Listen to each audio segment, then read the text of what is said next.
so much for to playing my game.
Brian Stelter is set to leave CNN. Reliable Sources has been canceled. And yes, that is another program that Contemporary has outlasted. So we'll be talking about that and what to do with that and where to go with that. In other news, the judge says he is ready to unseal parts of the Mar-a-Lago search affidavit.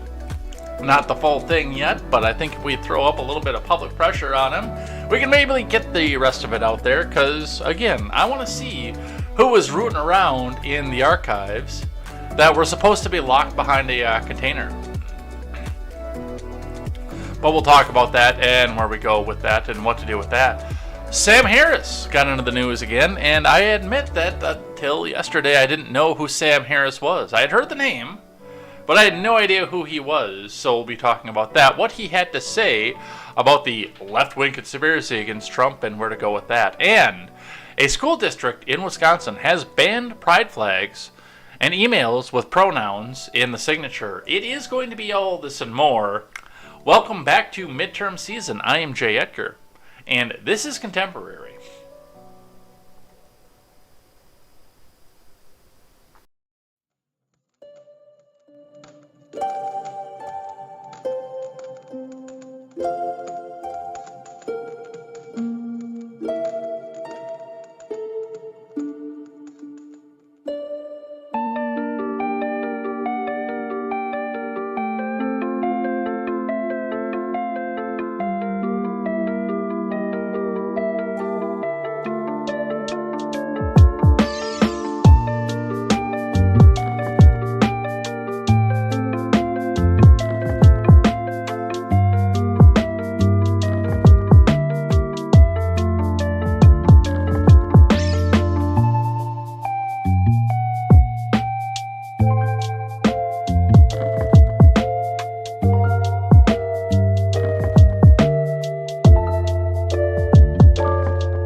Good morning, Ed Heads. Welcome to Contemporary. My name is Jay Edgar. It is Friday.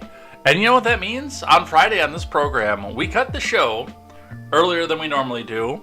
And I stop and I read out of this notebook and I say, hey, you guys who have spent your weekday with me, your weekday morning with me, your coffee drive, here are those of you who chatted in the live chat. And I want to say a special thank you. And I do want to say thank you to everybody who does watch this program, but unless you leave a chat, I can't say it by name because I can't see that you were here. It doesn't track what users were here, but it does track what users put a message in chat here. So definitely, and I know that we're getting more lurkers here as more people are starting to realize that this is a really, really good program for the morning commute. So I thank you for that, and I do thank you guys too for coming in and passing along the word that we do need to get out more, and we need to get more news by the common man for the common man. So at probably about 9:15, if we haven't run out of news stories yet, and we know how that goes around here. But at about 9:15, we'll cut the program, and I'll start looking in at what we've got on the notebook here, and we'll look at some of the live chat from today as well. So if you've got something to say about the news, and you want to get it read on air, and it's appropriate for an audience that we're trying to siphon away from the AM radio folks, make sure you get it into the live chat. And hey, if you don't mind not hearing something that couldn't go to an AM radio person, there's a few things that I'm not going to be able to read, but still put it in there. I still enjoy seeing it, and I still enjoy saying, yeah, I can't say that on air. But yeah, it's a fun time. It's a fun Friday here. I enjoy being able to do this for right now because we still have a smaller community. I know we're going to grow to a point where I'm not going to be able to do this anymore, but while we are able to do this, I love coming here and paying some attention to the people who are in here, making this show great. Make Contemporary great again. All right, let's get started. Before we do, make sure you guys go check out the Daily Ignoramus, the Breakdown with Breckenhoff, the R-Rated Conservative, the Porch Boys. Go check out KTZed, Tweets by Brit. Go check out Mr. Behavior. I gotta figure out where we can go find him. I think swap out some of the stuff on the description and start putting in the links for some of these people that we need to go and check out. Go check out PJ Patriot. He's going to be a good one. North Arrow Coffee. Go check them out. Go check out all those great people who try to make life better by the common man for the common man. And we'll see what's happening with that and where that goes. All right, let's get started. Starting today, looking in at the finance, as we always do. Typically a good place to start while we wait for some people to gather in. Let's get the live chat up so I can see what you guys are saying here. All right. Let's see. From the Dow Jones closed down, or up yesterday rather, but it was up 0.055%. It had a losing day throughout most of the day yesterday. It did slightly win. The previous close that they're showing marked here is actually still the same previous close, but it had a slight win throughout the end of the day yesterday, and then it tanked again and just barely eked out a win coming back up off of this. But for the most part, it spent the day down. It looks like the futures are collapsing once again, but for the past few days, we've seen a little bit of a honkety honk at the end. So I do think that there are people out there that are nervous that if this starts to bottom out and tank out again, then they're not going to get the votes from the seniors, which is an apt concern. Because a lot of people have their money. They don't have their entire retirement as and a pension and Social Security. They have to come back out and get retirement out of a 401k, which is dependent on the numbers that we're seeing here. So something to watch for, something to see, especially as we're coming up in the midterm season. Looking in at Bitcoin, Bitcoin is sitting at 21,438 US dollars. That is down 1,751 US dollars and 40 US cents just on today. From midnight until now, 7.5% down. Bitcoin is starting to collapse and crater big time. And we pull it back out to the 5-day. That brings us out down 2,878 US dollars and 30 US cents, or 11.84% over the past 5 days. So those of you who have Bitcoin in your portfolios are not doing very well right now, but something to continue to watch, see where it goes. And this does make me a little bit nervous as we start to see what's happening as the fall closes up and as food prices are rising. And that is, I do notice when I go out and the food prices are going up. I went out yesterday, got some energy drinks because I get those at a certain store because they're cheaper there than everyone else. If the company that made the energy drinks, and most of you know what I drink, but if the company that made the energy drinks that I drink was paying me, I would say their name on the air. But I went out and got 6 of those because the 3 for $5 at the grocery store I go to. And then just a couple condiments and a little bit of a mozzarella. Fresh mozzarella, not even aged mozzarella. Things that I can eat while I'm on keto. And walked out for $37. It's ridiculous.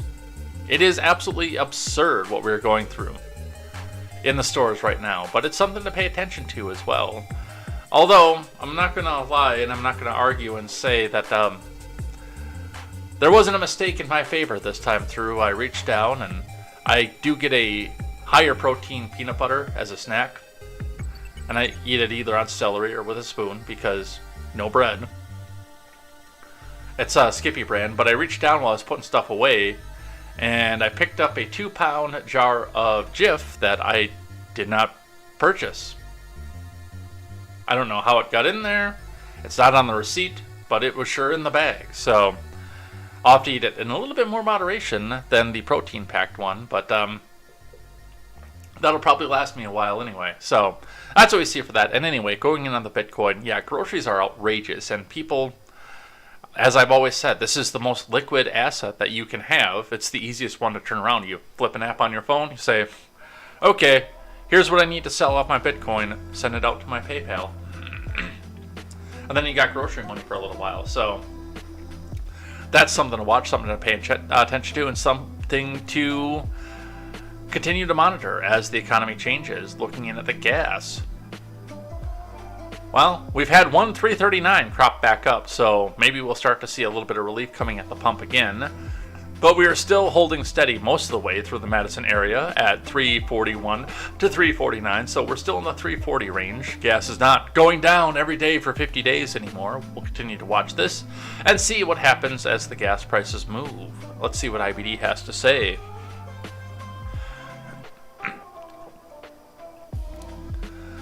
Dow futures signal market rally pullback. Bitcoin tumbles. Bed Bath & Beyond stock dives in reversion to the meme. From Ed Carson. Dow futures fell solidly Friday morning along with the S&P and the Nasdaq as Bitcoin tumbled and the 10-year yield near 3%. The market rally may be finally ready for a pullback after a few days of pausing. The major indices edged higher on Thursday. A modest retreat would be constructive. Investors should be cautious about adding significant exposure to the very near future.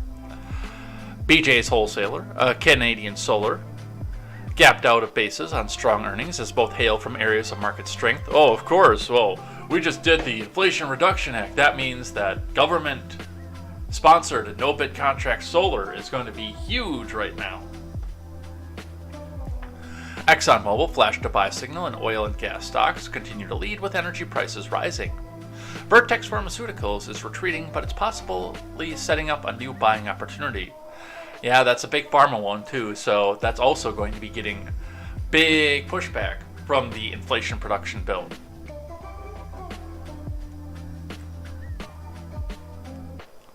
Meanwhile, Bed Bath & Beyond suffered a reversion to the mean, crashing overnight as GameStop chairman Ryan Cohen, a big Bed Bath & Beyond stock investor, cashed out. Bed Bath & Beyond had plunged Thursday after Cohen announced his plans to exit. Applied Materials were better than expected in fiscal quarter 3, with the chip equipment giant also guiding higher. Applied Materials edged higher early Friday. Shares of the Applied Material rose 2.1% to 108.27 on Wednesday. Applied Materials is still significantly below its 200-day moving average. Vertex is on the IBD leaderboard in the IBD Big Cap 50. ExxonMobil is on Swing Trader. On the futures, Dow futures sank 0.7% versus fair value. The S&P fell 0.8% and the Nasdaq declined 1%. Bitcoin tumbled 9% versus 24 hours earlier to well below 22,000, suddenly plunging early Friday morning. Ethereum and other major cryptocurrencies also sold off. Crude futures and natural gas prices sank nearly 2%. The 10-year yield climbed 7 points to 2.95%, the highest in a month, and closing in on the 3% level. And remember, overnight action in Dow futures and elsewhere doesn't necessarily translate into actual trading in the next regular stock market session. So that's what we see for that. Let's grab one briefly from CNBC, and then we get into the main news of the day. S&P 500 and Nasdaq end Thursday slightly higher as summer rally struggles, from Samantha Subin. The S&P and the Nasdaq rose slightly higher Thursday as traders fought to resurrect the recent market rally that slowed down earlier this week. The S&P rose 0.23% to settle at 4283.74, while the Nasdaq inched 0.21% higher to 12,965.34. The Dow added 0.06%, or 18.72 points, to 33,999.04. Thursday's move brings the Dow and the S&P into positive territory for the week, up 0.7% and 0.08% respectively. The Nasdaq is down 0.63% on the week. Retail earnings continued with reports from Kohl's, Bath & Body Works, and BJ's. The result offered insight into the health of the consumer. Kohl's shares slid after the company cut its guidance, while BJ's Wholesale jumped after topping estimates. More data released Thursday provided clues to the state of both the jobs and housing market. Initial claims fell to 250,000 for the week, while existing home sales dropped nearly 6% in July. Yeah, I have decided that once the spring comes around, whether the market craters or not, I am buying property. I'm done with renting at this point. So I've been watching and seeing what stays on the market, what the prices are at, and where we're going to go here. And I've noticed that, houses that blinked in and out instantly are now sitting there forever and ever. There's a house around the corner from me that it just sold. They went back and flipped it, and now it's on the market again, and now it's just sitting. They spent the money to flip, but they can't get anybody to go in and buy it right now that it's flipped. And it's beautiful. It's not what they're asking for beautiful. I've seen the price, and they're not there. But they did a great job on it. Let's see. The central bank said it remains committed to fighting inflation, but indicated it could adjust its pace of tightening based on market conditions. Investors had hoped the Fed might slow the pace of its rate hikes after July's better-than-expected consumer price index. I still don't understand where they think that was a good thing. If you seasonally adjust the price of fuel oil, inflation went up 0.2 month over month.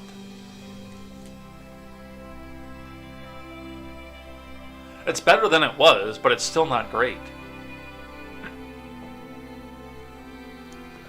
The thing in the driver's seat is the Fed and what's propelling them. The gas in the Fed's tank is inflation, said Corso, Chief Investment Officer at Advisors Asset Management. I think the market is going to bounce a little bit back and forth, probably for the foreseeable future. Right now, with a positive trend, because this market is still embedding within the hope that the Fed is wrestling down inflation.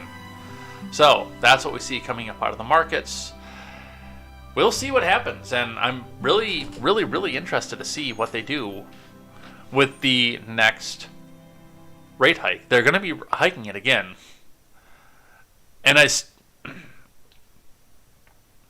with the government spending money the way that they are spending money, and the billionaires getting kickbacks off the money in the way that they're spending money, I still think that 0.75 is going to be the number that they need to be at.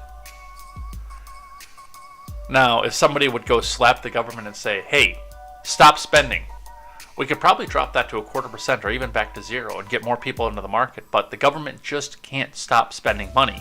And the only way to tame any of this with an out-of-control federal government and an out-of-control federal purse is to keep you out of the market. It's unfortunate. I hate that fact. But that is the only way to tame any of this right now. Because we know that under current leadership in the House, Senate, and White House, whoever's leading that, and we don't know who's leading that. We know who the steward is, but we don't know who's actually leading that.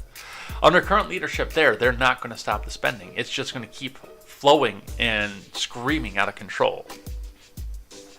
But that's what we see out of the markets. Let's start with the biggest news of the day. And today was kind of a shotgun scattershot of news. It's a little bit all over the place. Some of the leftover stuff from the past week and some of the stuff that popped off today. But there's no real theme on today's news story, or today's news. But there's a real theme on me taking another victory lap. And with that, we look at the New York Post lineup refresh. Brian Stelter taken off guard by CNN ouster. Which is really surprising because it's been rumored for, 6 months now they were talking about getting rid of him? It was right after the CNN Plus drop that they started talking about getting rid of him because, all that he does, all that Brian Stelter does is goes and picks on all the other media outlets. He doesn't talk much about the news and what's actually happening there. It's what Fox News said about the news. It's what MSNBC or the independent content creators, although he doesn't do a lot of us either. But it's what the competition says about the news is the main part of Brian Stelter's show. This is from Alexandra Stigrad and Thomas Barabi. CNN personality Brian Stelter is leaving the network during an ongoing shakeup at the left-leaning cable news outlet. CNN will end its Reliable Sources program on Sunday, August 21st, a network spokesperson said in a statement. As a result, Brian Stelter will leave the company. We appreciate his contributions to the network, and we wish him well as he embarks on his new endeavors. And you know what? I wish Brian Stelter well, too. In fact, I wish him so well. I prepared a nice statement, a nice message, to lead Brian Stelter off into the world with.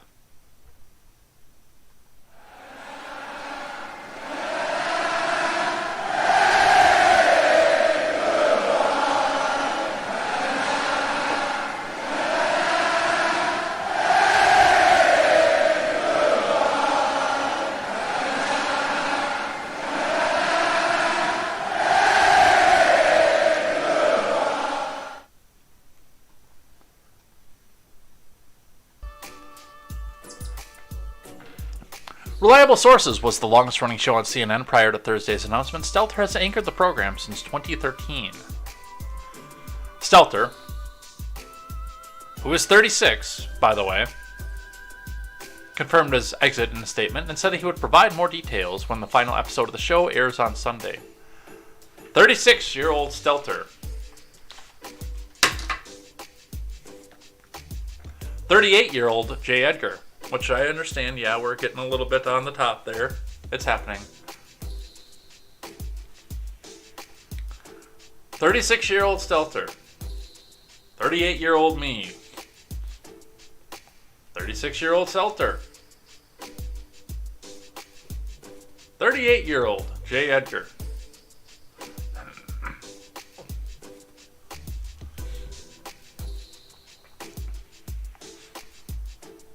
I'm grateful for my 9 years with CNN, proud of what we accomplished on Reliable Sources, and so thankful for our viewers who tuned in every week for our examination of the media, truth, and the stories that shape our world, Stelter said.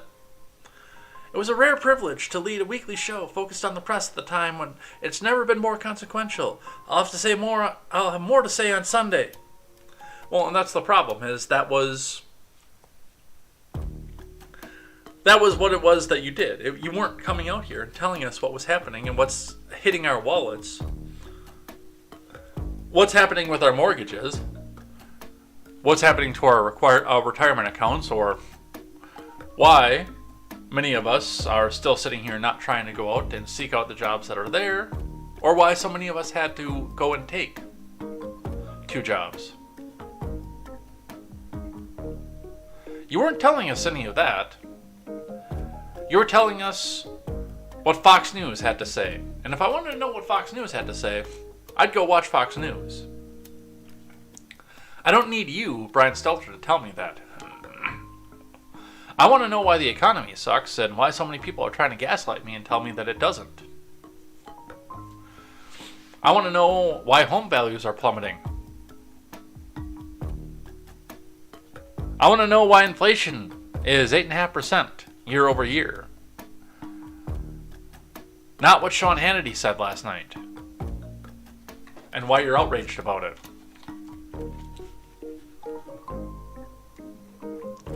And you guys will notice, and occasionally I'll put one on.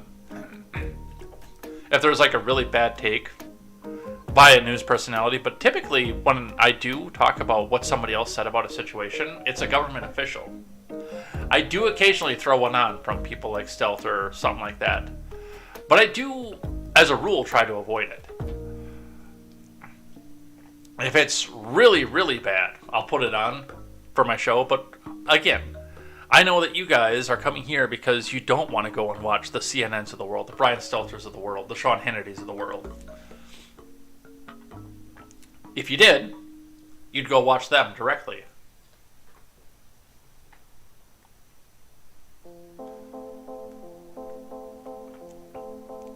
According to a news source to the situation, CNN decided to end Stelter's show as part of a refreshed Sunday lineup of new programs, including Who's Talking to Chris Wallace. Who cares? Who's Talking to Chris Wallace? Which will begin airing next month. I want to know why Chris Wallace can't open his mouth all the way and talk. I don't care who's talking to him. Under the new boss, Chris Licht, who took over after Jeff Zucker resigned in February, CNN is no longer going to dedicate an hour of TV covering its own industry, a source close to the network said. A source close to the Post said that Stelter was taken off guard by the news despite persistent rumors that his job was on the line. An insider warned that Stelter a few months ago about the rumors, but instead of listening, the anchor chewed out the source, claiming that he was not getting fired as part of the fabric of CNN. Meanwhile, Stelter had grown increasingly prickly about the stories of his poor ratings. He would often call reporters about the stories, calling them misleading. Internally, Stelter ruffled some feathers with what a source described as his arrogant attitude. Yeah, that I could see. CNN's on-air talent griped that he overstepped his place by thinking of himself as a primetime anchor. Some felt that Stelter was protected by ex-CNN president Jeff Zucker, who hired the print journalist to become a TV anchor despite zero previous experience on camera, an unheard-of move within the industry. Stelter was a quick study, however, and he learned how to put on a show, a source added. Anyway, Stelter is out. And this gives me some confidence that there might be some decent mainstream competition here to help me make a better show. But one of the things that we do, and that's, a part of the reason where I think if you get, I forget where I put it in. I think it was on the tier 1 of the subscription tier over on Twitch, why we have a CNN. Because we mock them. Because they suck. But Stelter, a fond goodbye. I doubt anybody will miss you. And I'm sure you can come up here and come up with especially if you're a quick study, as they say, a place on MSNBC, or maybe Fox, where you actually talk about the news, not just, hey, this is what Sean Hannity said about me last night. But that's what we see for that. Let's talk about Mar-a-Lago. But, you know what's nice? I've only got a couple stories about that today, and they're both on the same topic. It seems that story has fallen out of the news again. Finally.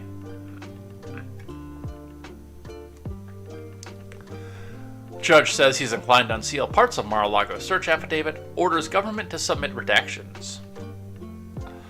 Chris Wallace is like Mr. Ed. What? They make him talk by shoving peanut butter in his mouth?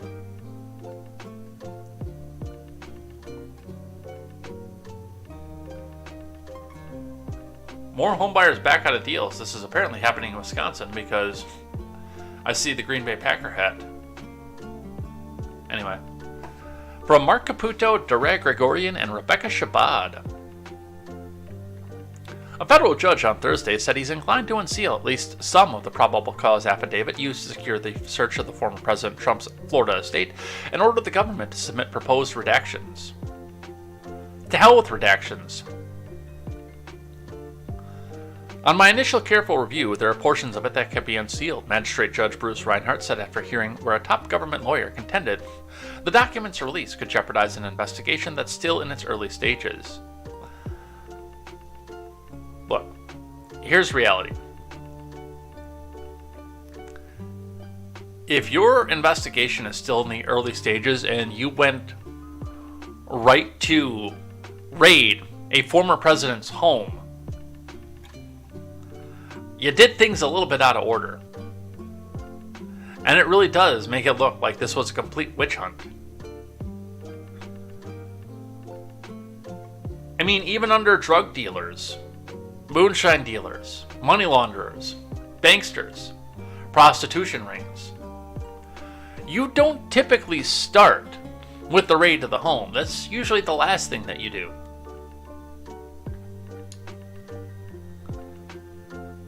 But I mean, we all knew what this was.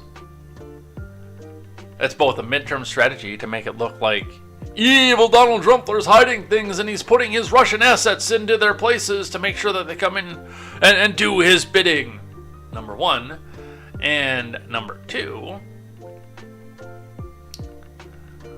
we have to go find something in the documents. We know that there's something there. We will search every piece of paper that he's ever put through his presidency and find the crime. You bring us the man and we will find you the crime.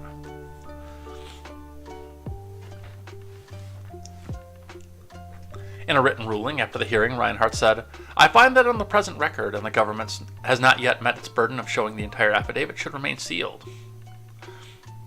The judge said he would give the government a full and fair opportunity to make redactions of the document and order them to turn in the redacted version by next Thursday, along with a legal memo justifying the proposed redactions. He said that he would then review the document, either order its release if he agrees with the redaction, or hold a closed-door hearing with the government if he disagrees. And now, once the government is done doing the redactions of the affidavit, on line 4 you're going to see the word, you'll see black bars on every line.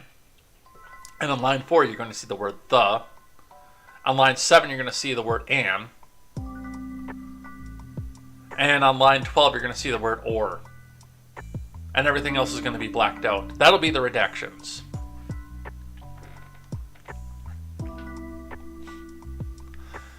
if Garland gets his way.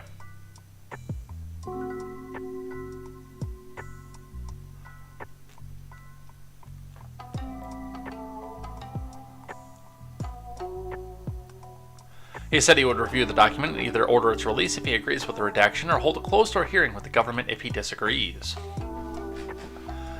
The judge added that if they can't agree, obviously I'd win that argument, but he'd allow the government time to appeal his ruling. Translation: there's no way we get this before midterms. During a hearing that lasted just over an hour, Jay Bratt, a top counterintelligence and national security official at the DOJ, argued the very detailed and lengthy document needs to be kept completely under wraps because it contains substantial grand jury information in a unique case with national security overtones. He also said the government is very concerned about the safety of the witnesses in the case, whose identities could become compromised if the affidavit is unsealed. Bratt pointed to amateur internet sleuths who could find their personal information. Bratt was talking about 4chan, obviously. That is a real significant concern, he said, noting the FBI agents involved in the search have been doxxed online.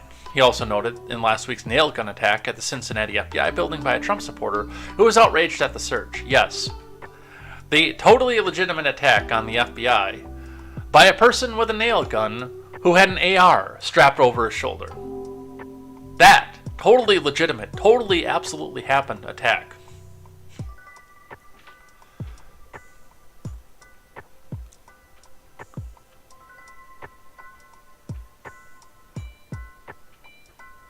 This is a volatile situation with respect to this particular search across the political spectrum, but certainly on one side in particular, Bratt said. Another factor is the threat of possible obstruction and interference within the investigation, and in many cases, that's purely theoretical. In this case, the court has found probable cause that there was violation of one of the obstruction statutes, and that the evidence of obstruction could be found in a redacted version of the affidavit.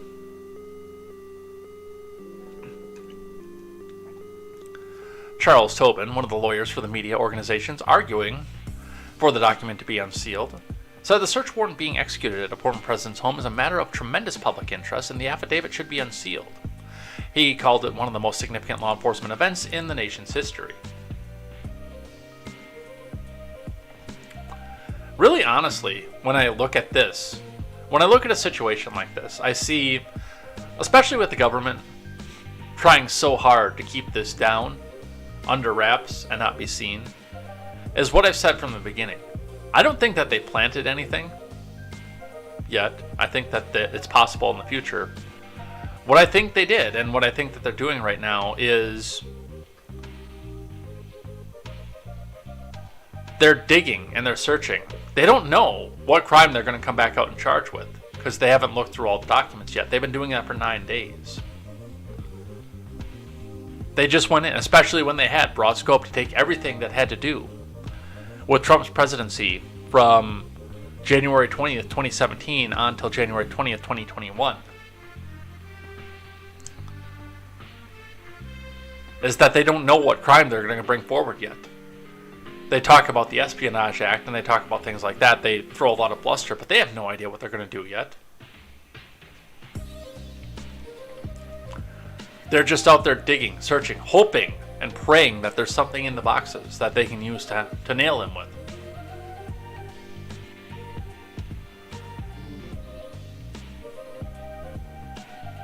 And I'm almost positive the affidavit is going to say that too. And that's why they're trying so hard to keep it from being unsealed, even in a redacted form. Let's grab one from Axios on the documents. Trump CFO Alan Weisselberg. Wait, no, this isn't about the documents. Okay, I guess I only had one about the documents. I thought I had two. Alright, let's talk more about Trump world then. Trump CFO Alan Weisselberg pleads guilty in tax scheme. From Aaron Doherty. Former Trump Organization CFO Alan Weisselberg on Thursday pleaded guilty to tax violations and admitted to helping run a years-long tax fraud scheme at the former president's business. Weisselberg's testimony may put him front and center at a future trial in a criminal case against the Trump Organization, where he will have to testify about his role in the elaborate scheme. Weisselberg on Thursday admitted to all 15 felonies that prosecutors in the Manhattan DA's office accused him of, but steered away from Trump and his family. Weisselberg has refused to cooperate with prosecutors in an investigation of Trump and his family, the New York Times notes. That's funny. I don't think that's what happened either. That sounds more like they've come out and said, okay, we're going to slap you with 15 felonies, but you just have to roll over and tell us whatever we want to hear about the Trump organization. And I don't think that Donald had anything to do with any of this. This sounds more like a low-level staffer who was shifting around the taxes in an attempt either to get a bonus out of the Donald for doing so well with the company, or embezzle and put some of it into his own pocket. And the Orange Man had no idea what was going on with it. Last year, the Manhattan DA's office charged Weisselberg and the Trump family business for taking more than $1.7 million in off-the-books compensation from the organization. Yeah, he was stealing from Trump. Under the terms of the plea deal, Weisselberg, who's facing up to 15 years, will serve 5 months as well as 5 years of probation, the AP reported. With time credited for good behavior, he's expected to be in prison for about 100 days, the New York Times reported. Weisselberg must also pay the nearly $2 million in taxes, penalties, and interest per the Associated Press. Weisselberg must also testify as a prosecution witness at the forthcoming trial for the Trump Organization per the Associated Press. Prosecutors allege the scheme allowed Weisselberg to skirt paying taxes on rent and private school tuition per the Times. Weisselberg is the only person facing criminal charges so far in the investigation into the Trump Organization business practices. Weisselberg and Trump have tried to get the charges dismissed, claiming that they were politically motivated. They probably were. I mean, this is one of the things that likely happens all the time around New York business and finance. And the only reason Weisselberg's going under the bus is because of the name on the side of the building that he worked on. A judge last week denied a request to dismiss the Manhattan tax fraud case against Trump Organization and Weisselberg, allowing the case to move forward to a trial in October. So, Weisselberg is going up the river for about 3.5 months. Where would we be if we did something like this? You and I, we'd never see the light of day again. But Weisselberg, 3.5 months. When you're rich, you don't go to prison.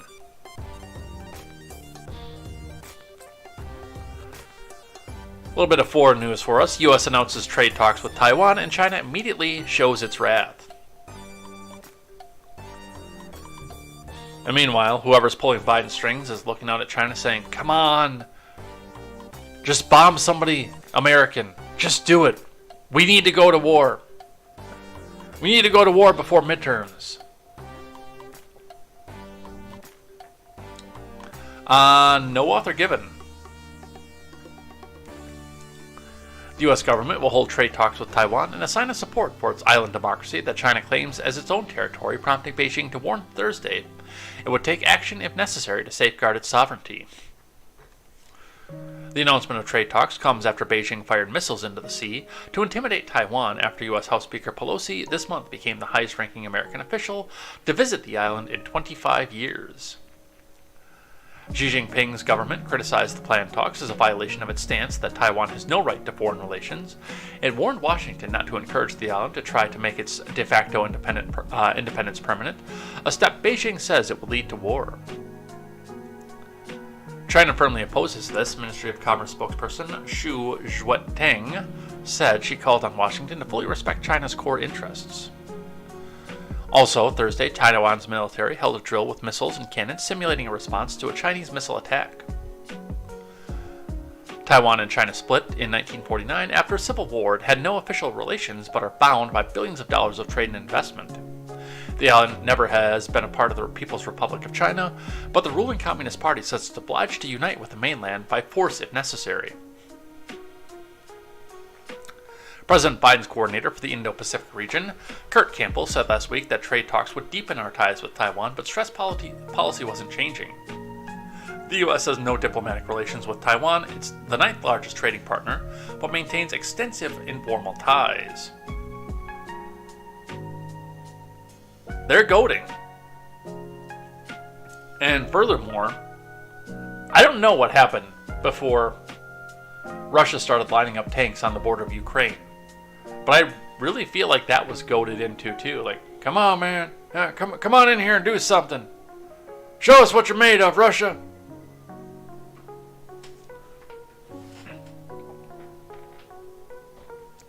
So we'll continue to watch that situation as that develops. From The Blaze. Mitch McConnell not hopeful Republicans will retake control of the Senate, cites candidate quality. Well, when we want to start talking about candidate quality in the Senate, I think the first thing that we need to do is talk about the minority leader in the Senate. That's the first candidate quality we need to talk about.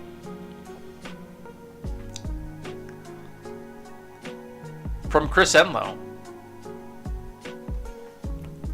Minority Leader Mitch McConnell is not optimistic about the Republican Party's chances of retaking control of the Senate in November.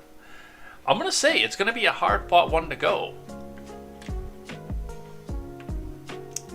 I think the House is a foregone conclusion, but I think that the Senate's going to be a hard-fought road.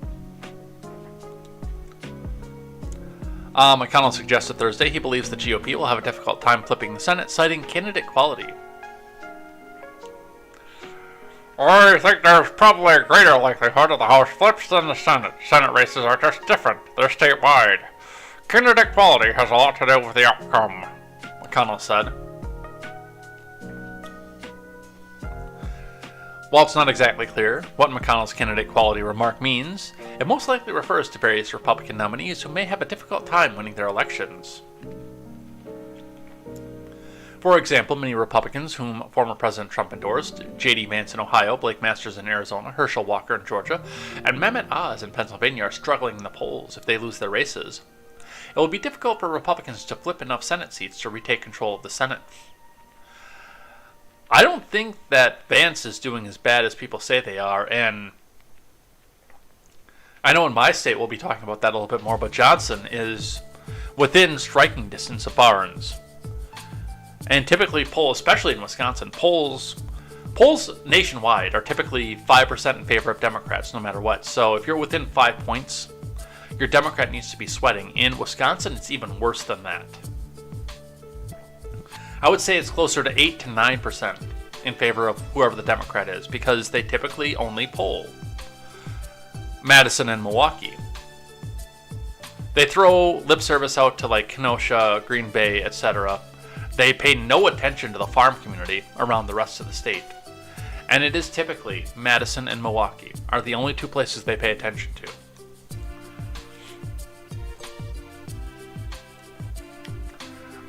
Looking at some of the other, like Herschel Walker, I think that he'd be a good senator, but I don't know if he's got the goods to pull it off.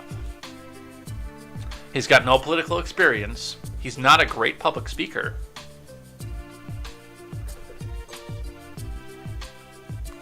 And I question his fitment for it. I can't believe that there wasn't somebody else in Georgia that could grab that could take that up. Mehmet Oz is a Democrat running as a Republican. There's no reason for us to even pay attention to him.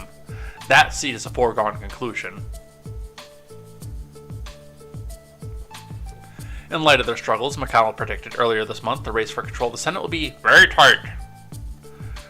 I think it's going to be very tight. We have a 50-50 nation, and I think when the Senate race smoke clears, we're likely to have a very close Senate still, with us up slightly, or the Democrats up slightly, McConnell said. In fact, the Republican leader has been warning for months of the quality of candidates will be important for the GOP to retake control of the Senate. And unfortunately for Republicans, the Democrat Party plans to exploit the candidate quality. We're just beginning to communicate about the deep flaws in the roster of candidates to bring to these races, David Bergstein, the spokesman for the Democrat Senatorial Committee, told the Washington Examiner. Their personal and political vulnerabilities are going to continue to be a centerpiece of these Senate campaigns in the months ahead. And they will. I do think that Warnock is going to hold on to Georgia when I look at the statistics. It's not something that I want. I think Raphael Warnock is an evil man who needs to both be removed from his Senate seat and then excommunicated from whatever church he attends that he presides over, because he's a wicked, wicked, evil man. But I don't think Herschel Walker's got the goods. And again, as far as Mehmet Oz goes, I mean, you're either going to put a Democrat in that seat or a Democrat in that seat at this point. I don't know how it was that he got the endorsement other than the fact that he was on TV.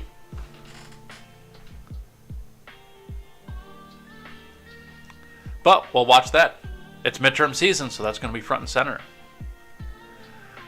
Here is a troll that I thought that we could go over here. I thought that you guys would enjoy. From the Daily Wire, Trump endorses Democrat impeachment manager Dan Goldman in New York primary. Goldman responds. From Ryan Saavedra. Former President Trump announced Wednesday that he was endorsing attorney Dan Goldman, a Democrat in the primary for New York's 10th. Trump's endorsement of Goldman comes after the New York Times, a former newspaper, endorsed Goldman in the primary last week because of his work on the impeachment trial.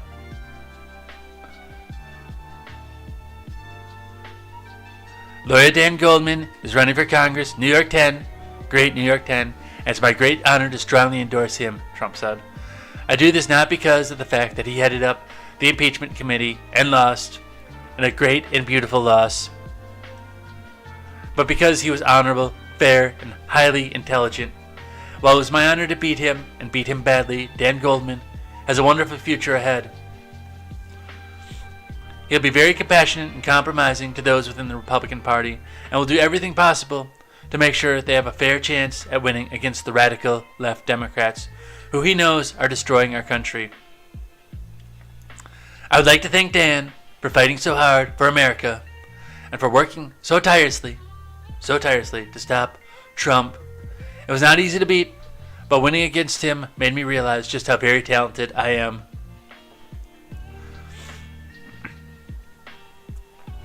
Trump's statement appears to have been an attempt to sabotage Goldman's chances in the race, as Goldman's opponents immediately capitalized on the opportunity to use Trump's endorsement as a chance to attack Goldman. Last week, Donald Trump attacked Dan Goldman, who led his impeachment, Goldman said in a statement. Now he's pretending to endorse Goldman. True to form, Trump is trying to meddle in an election. It's Russian meddling! This is a pathetic attempt at fooling Democrats who are far smarter than Trump, and it's clear that only one candidate, New York 10, is living rent-free in Trump's head. Goldman continued, "Buckle up, Donald. Dan's coming for you."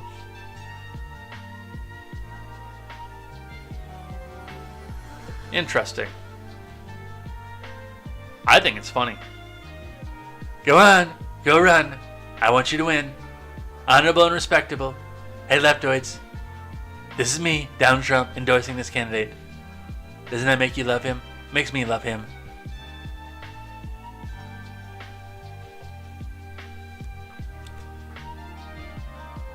KTZed is here. KTZed had homework for me the other day. It was done in a private message, so I'm not going to talk about it, but KTZed had homework for me the other day, which means I'll probably do that over the weekend here. From Fox News. Nadler senior staffer appears to be providing legal services to congressmen breaking House rules, according to a watchdog. From Houston Keene. A senior staffer for House Judiciary Committee Chairman Gerald Nadler appears to be providing legal services to the congressman, which would break the House rules, according to a watchdog group. Fox News Digital has learned that Nadler's district director, Robert Gottheim, performed fiduciary. Robert Gottheim performed fiduciary services as an attorney for the New York Democrat between 2019 and 2021 while meeting the senior staff threshold. Gottheim has been a member of Nadler's staff since 1998 and had been paid for services by the congressman's campaign between 2003 and 2018, but he did not meet the senior staff payment threshold. According to FEC data, Gottheim has been paid $81,345,000 between 2019 and 2021 by Nadler's campaign for legal and strategy services, as well as $940 from the New York Democrats' Leadership Political Action Committee. The House Representatives' ethics rules prohibit senior staff, members, and chamber officers from receiving compensation for practicing any profession that involves fiduciary relationship, including, for example, law or accounting, as well as receiving any compensation for either providing legal services to a political organization or for serving as an officer of such an organization. A spokesperson for Nadler's campaign told Fox News Digital that Gottheim doesn't practice law in any capacity, including on the campaign, and served in a strategic advisor role on the campaign.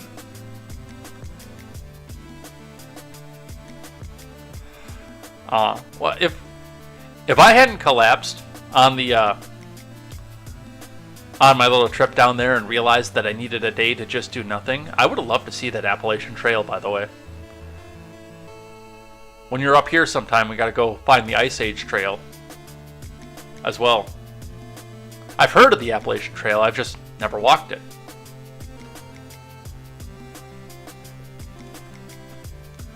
Let's see. He's a campaign advisor, which doesn't have any fiduciary responsibilities, the spokesperson said. When the campaign files the quarterly results, the treasurer must choose a category list of his expenditures, so they choose legal and strategic advising. He's a strategic advisor, not a lawyer. However, the New York City West Side Democrats officers page, which says Gottheim serves as treasurer, notes the congressman's district director has been counsel for Nadler for Congress, handling all financial campaign finances and compliance issues with the FEC since 1997. Nadler's campaign did not immediately respond to Fox News' digital follow-up questions. Well, that's going to put an interesting twist into this race here because, well, right now he is fighting tooth and nail with another top Democrat, Carolyn Maloney. And the question comes is, did this get revealed because this is actually going on, or is this a early October surprise to try to drive a wedge into the primary that's fighting or brewing between the two of these? I don't know. We'll have to see.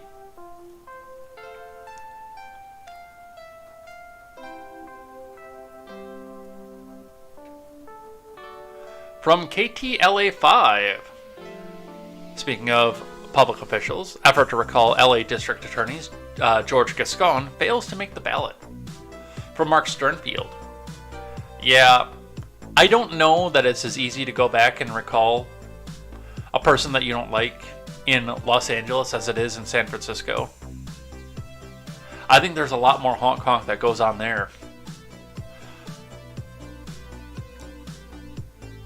An effort to recall LA's DA, George Gascon, has failed to collect the signatures required to put the measure on the ballot, the county clerk's office announced on Monday.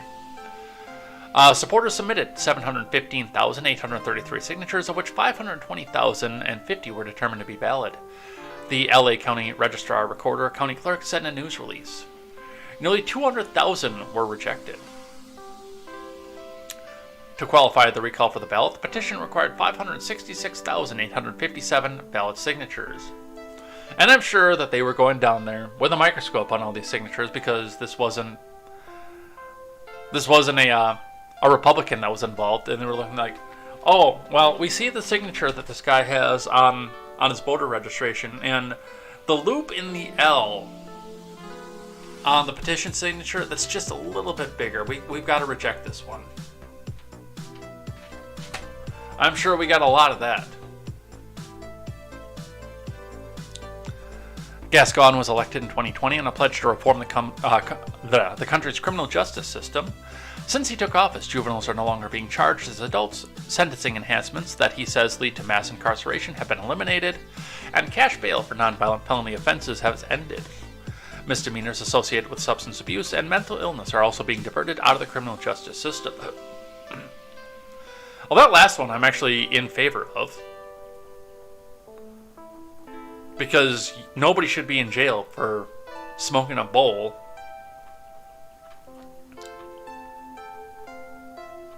Mental illness, I mean, we should open the asylums back up. So that last part I'm actually okay in, but when we start getting into the aspects of violent crime and the revolving door system with that, especially cash bail involved in that, I mean, they get in, they turn around, they come back out, and they do it again. Oh yes, it's KTZed's birthday too, by the way. Happy birthday, KTZed.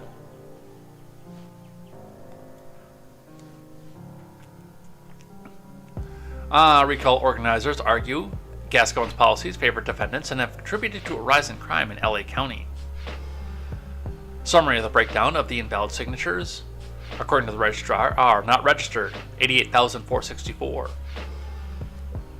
Max number of times signed, duplicate, 43,593. Different address, 32,187. Mismatched signature, 9490. Cancelled, 7344. Out of county address, 5374. Other, 9331. Backers of the recall effort have an option to examine the petition signatures. So it doesn't look like Gascon is coming out. So if you want to commit a crime, Los Angeles is the place to do it. From Fox News, White House asked Twitter why Alex Berenson wasn't banned from the platform. Lawsuit reveals. So the White House pressured Twitter to ban Alex Berenson, who I'm not sure who that person is. And then he wound up getting banned anyway, and now he's suing. From Joseph A. Wolf's Own. Substack writer Alex Berenson shared internal communications from Twitter that revealed the White House was inquired about why his account had not been banned, according to findings from his lawsuit with the tech giant. Berenson announced last month that he and Twitter reached a mutually acceptable resolution that prompted his Twitter account to be reinstated. After previously hinting the Biden admin may have played a role in the deplatforming from Twitter, Berenson published screenshots of an April 2021 exchange between Twitter employees regarding a meeting that it had with White House officials. They had one really tough question about why Alex Berenson hadn't been kicked off the platform, the Twitter employee wrote, on the workplace communication platform Slack. In another post, Twitter employee wrote, they really want to know if Alex Berenson, Andy Slavitt suggested that they'd seen the data viz that showed that he was the epicenter of disinfo that radiated outwards to the persuadable public. Slavitt served as the White House COVID advisor until he left the Biden admin in June of 2021. Berenson confirmed with Fox News Digital that he obtained the Slack communications as part of a settlement against Twitter, but declined to elaborate. He did add, I hope and expect to have more information to report soon. On his unreported truths on Substack, Berenson teased other reporters had pressured Twitter to suspend him based on a document he has seen, writing, I will report on those in the future. Neither the White House nor Twitter immediately responded to Fox News' request for comment. Now, noteworthy about something like this, and again, I don't know who Alex Berenson is, but he has apparently caused enough stir to be taken notice of by the current occupant of the White House, apparently, and has the resources to go back and sue. But I mean, if we go into Slack, who else are we going to find that's being pushed down by the White House? I mean, is there a reason that, a certain person who will not be named because the only people that are here are on their first accounts, but a certain person keeps logging into our accounts and saying there is suspicious activity and we can't let you log into your account right now? Is there reasoning behind that? Is that a part of this? How many more people is the White House coming down and saying, hey, why haven't you banned this person? Can you ban this person? Is the White House trying to circumvent the First Amendment by going through Twitter? I mean, they always have, but are they being open and well, frankly, dystopian about it at this point?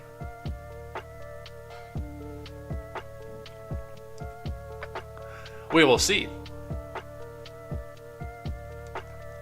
Speaking of Twitter drama, last night I learned who Sam Harris was.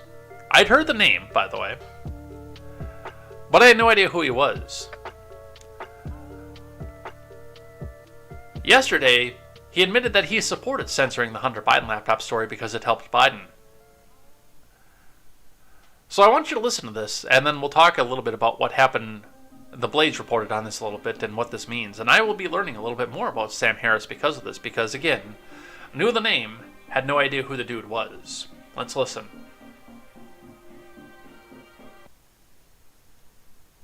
I mean, Hunter Biden, at that point, Hunter Biden literally could have had the corpses of children in his basement.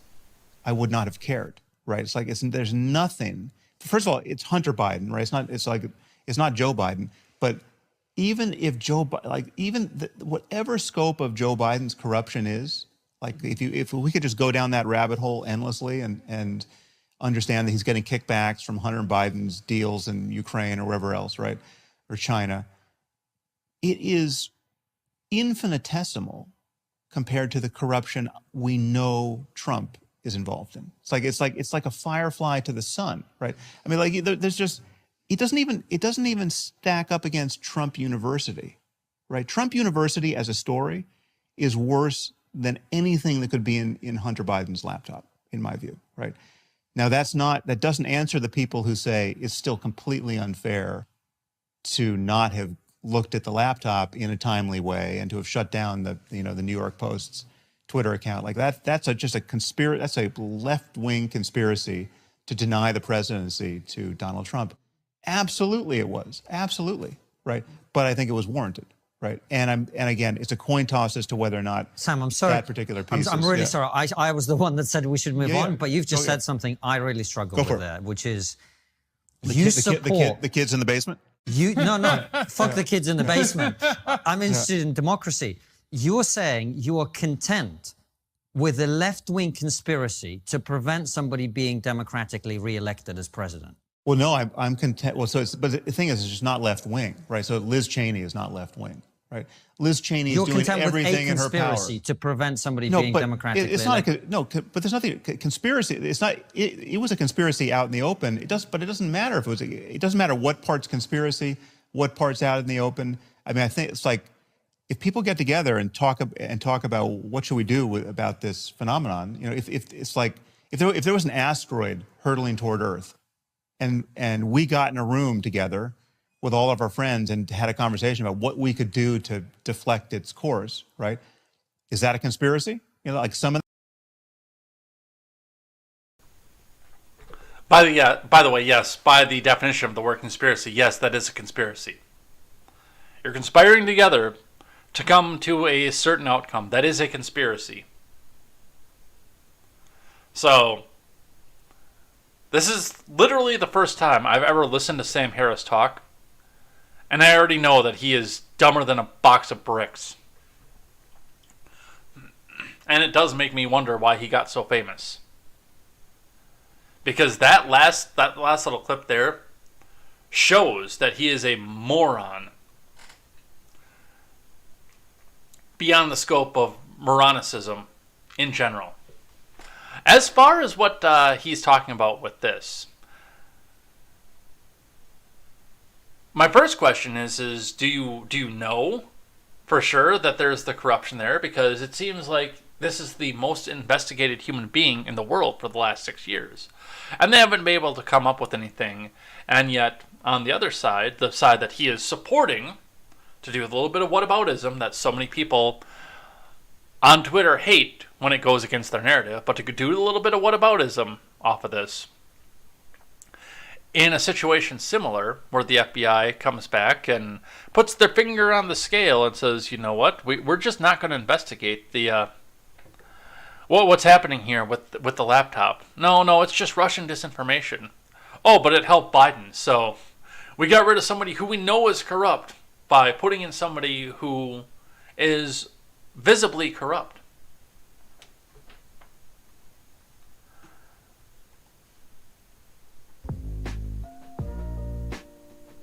Read from The Blaze, Sam Harris says, there was absolutely a left-wing conspiracy against Trump in 2020, but here's why it was warranted. Sam Harris, a neuroscientist, philosopher, New York Times bestselling author. Hold on. Back up. This guy's a brain surgeon?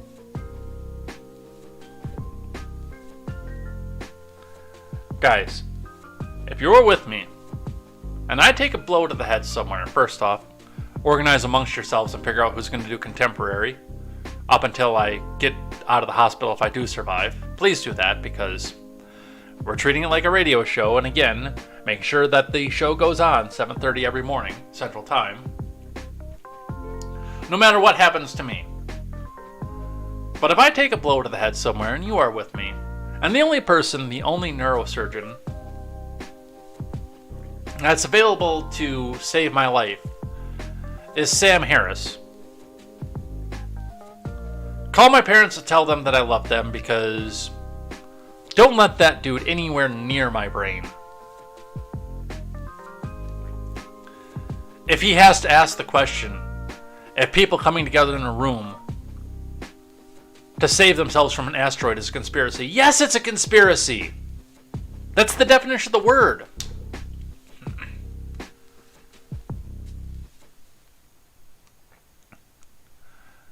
And host of the reputedly nonpartisan and intellectually honest Making Sense podcast, just destroyed his own credibility, if not his entire career, in less than 2 minutes by finally admitting what he really thinks about free speech and censorship. On the YouTube show and podcast Trigonometry with host Konstantin Kysin and Francis Foster, Harris addressed the censorship of the New York Post's now infamous Hunter Biden laptop story ahead of the November 2020 election.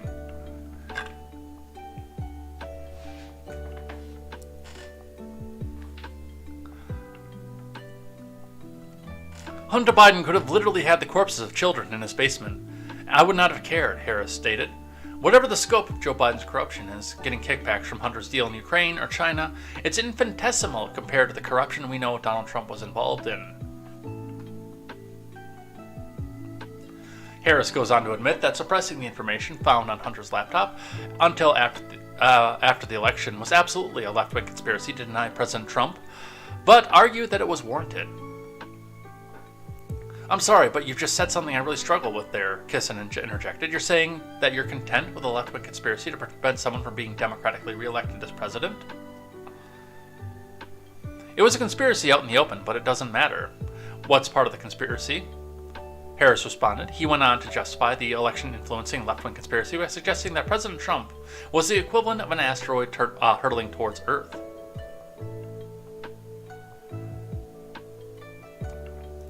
Alexandros Marinos quote tweets here says, "There's an algorithm I run more than most called intellectual honesty, coming strong out of the gates, Harris."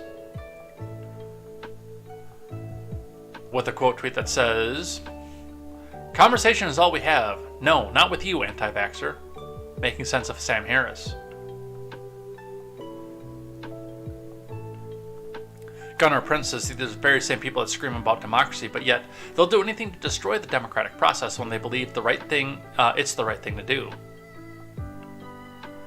Yeah, again, I had no idea who Sam Harris was before this. I knew he existed. He was on the, I believe he was on the Rubin Report comic strip. I agree with that one. Or not the comic strip, but the cartoon, the little short that he did. I think Sam Harris was one of the people on that.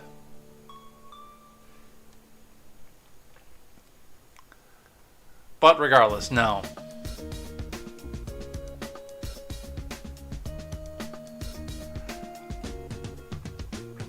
I wonder if whatever university gave him his neuroscience degree wants to go back and see if they can't get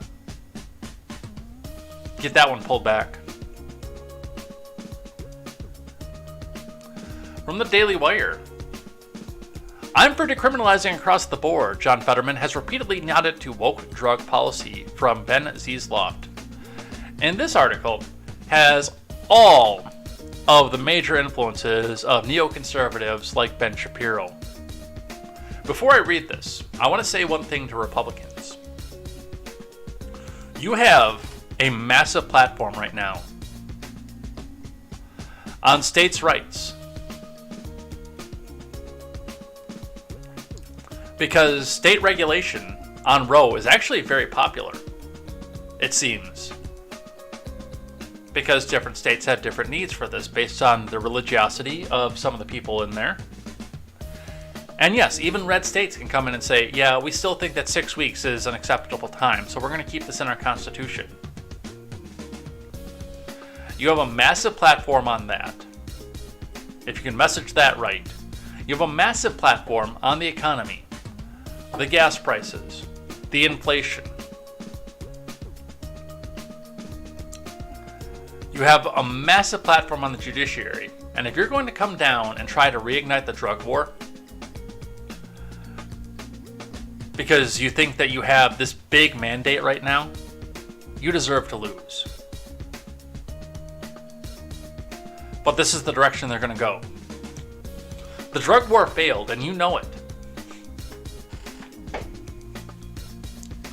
Pennsylvania Lieutenant Governor and Democratic Senate House nominee John Fetterman has repeatedly expressed openness towards controlled injection sites or other drug decriminalization policies. As drug ODs have surged over the past decades, many cities, including Philly, San Francisco, New York City, and Seattle, have opened locations at which individuals can use illegal drugs in a supervised environment such that overdose deaths are minimized. Nearly 92,000 Americans have died from drug-involved overdoses in 2020, according to data from the National Institutes of Health, marking an increase from nearly 71,000 deaths in 2019. Yet evidence does not necessarily support the argument that injection sites meaningfully discourage drug use. In an analysis of one study, Hudson Institute senior fellow David Murray noted that participation in facility services did not reduce either the number of injections nor the number of overdose events over time, implying that the sites may actually lessen the incentive for participants to enter treatment or recovery. Fetterman, who's running against Republican rival and celebrity cardiologist Dr. Mehmet Oz in one of the nation's most heated Senate races, nevertheless has a long history of supporting injection sites. I think it's important that we have, as a society, to get in front of it, Fetterman said of the drug crisis in 2018 podcast interview with Aaron Watson. I think it's important that we as a society have all the options on the table, including needle exchange, which is only technically illegal in Philadelphia and Pittsburgh, and even safe injection sites that are being considered. In response to a 2020 tweet from the Office of Philadelphia District Attorney Larry Krasner, who was backed by leftist billionaire George Soros, arguing that harm reduction strategies like overdose prevention sites have no negative impact on drug use or crime, while providing a positive impact on the quality of life for residents, Fetterman commented that harm reduction reduces harm. Many Democratic lawmakers have similarly pushed for the decriminalization of hard drugs. Voters in the state of Oregon, for example, approved a ballot initiative in 2020 that eliminated criminal penalties for heroin, coke, and meth possession. I'm pro-legalizing marijuana, but I go even further than some of my colleagues because I'm for decriminalizing across the board, Fetterman affirmed in a 2015 interview with The Nation. I see it as a public health issue, not a criminal issue. I've seen firsthand for the last 14 years the effect that it has on families. Dear neocons, stop. Right now, this is not going to be a winning issue for you. To go back in to try to reignite the drug war while the architect of the drug war is sitting in the White House. This is not going to go the way that you think this is going to go. And also, by the way, as long as we're picking on the White House, the person who took the biggest slice of advantage of getting free labor for California through the drug war is sitting at the right hand of the architect of the drug war. None of this is a winning issue for you. I don't think people should be doing major drugs, but I don't think it's the government's business. And furthermore, when they talk about incentives to go get into treatment, one of the big disincentivizing factors is if I go to the hospital, then I might go to prison afterwards for possession. You want to get people incentive to go get treatment? Take the criminal penalties off the board.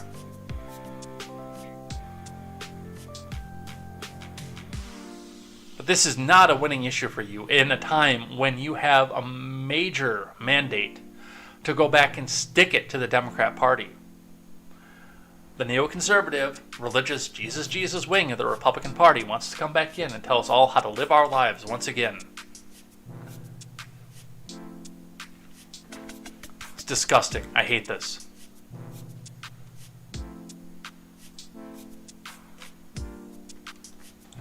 A little bit of Coke for you.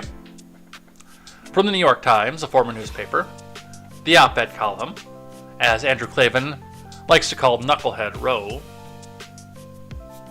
In the ways that count, Liz Cheney won. From Frank Bruni. I know what the numbers say. I can read the returns. By those hard, cold, simplistic measures, Liz Cheney was defeated overwhelmingly in her House Republican primary in Wyoming on Tuesday night, and her time in Congress is winding down. But it's impossible for me to say that she lost. She got many, many fewer votes than her opponent, an unscrupulous shapeshifter, unfit to shine her shoe, because she chose the tough world of truth over Donald Trump's underworld of lies. That's a moral victory.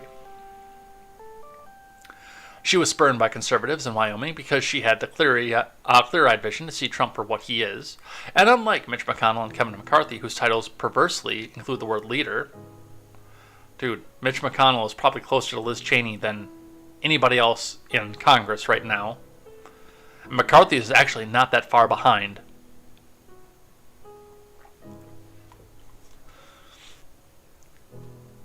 She wouldn't don a blindfold. That makes her a champion in the ways that count the most. Come January, she'll no longer be Representative Cheney because she represents steadfast principle in an era with the devastating deficit of it. History will smile on her for that. It will remember the likes of McConnell and McCarthy for different, darker reasons. You tell me, who's the winner in this crowd? And up until 30 seconds ago, Mr. Bruni was saying the same things about Liz Cheney. In fact, she only got vaulted to a national profile because she decided that it was time to say mean things about the Orange Man, whom she voted with 98% of the time in her time in the House of Representatives. Do keep that in mind.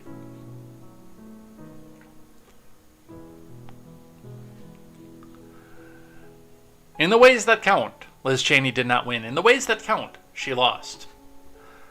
And for the first time in my lifetime, in 38 years, there are no Bushes, no Cheneys, and no Clintons anywhere in the federal government. Anywhere. It is over. It is done.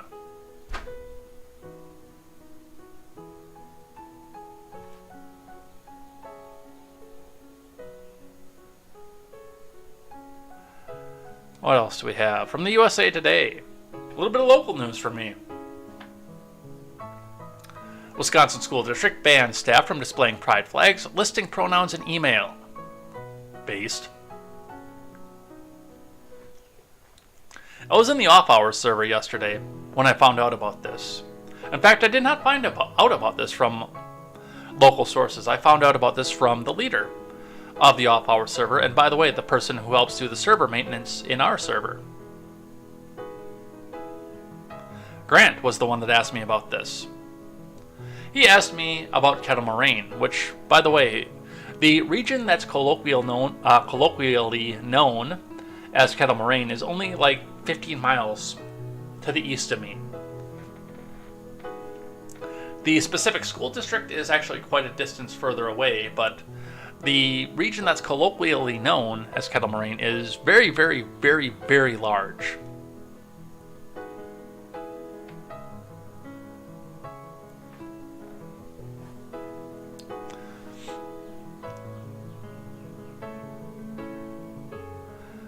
A Wisconsin school board voted in favor of a policy that prohibits teachers and staff from displaying gay pride flags and other items that district officials consider political in nature.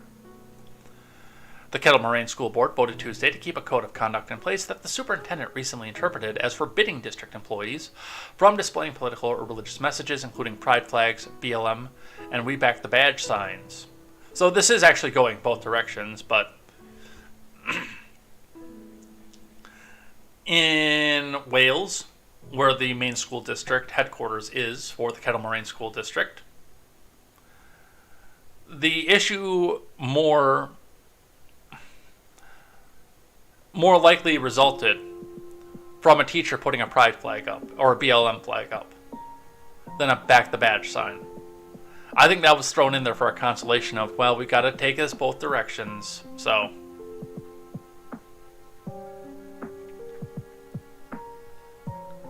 Superintendent Stephen Plum recently told the board that the district's interpretation of a policy that prohibits staffers from using their positions to promote partisan politics, religious views, and propaganda for personal, monetary, or non-monetary gain changed following a legal analysis.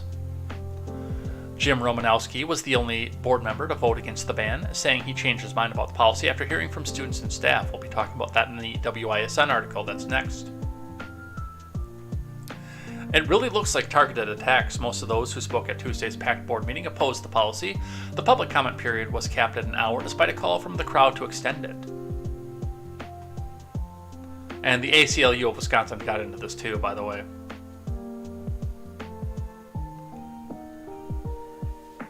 We'll probably be talking about more of what was said here, but Christina Donahue, an attorney with the ACLU of Wisconsin, had to throw this one in here. If you have a policy that says nothing political, does that mean you can't have a sign up that says support our troops, or believe women, or save the planet? By some people's definitions, all those things are political, said Christine Donahoe, an attorney with the American Civil Liberties Union in Wisconsin. Yes, that actually does mean that. You are correct, Christine Donahoe. That 100% means what you just said.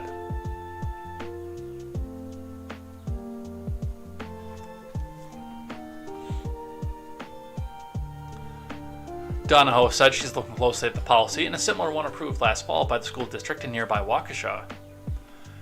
It really looks like a targeted attacks at specific viewpoints like LGBTQIRA, MIGI, XTBI, ATMILTRA, UOM, sometimes Y communities, or welcome and safe spaces to students of color, said Donahoe.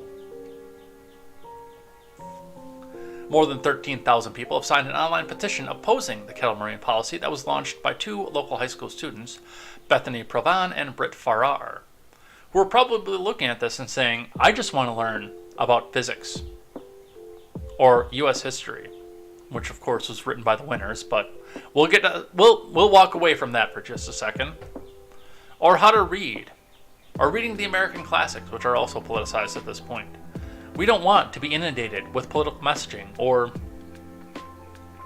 being told that we're wrong for believing a specific political message.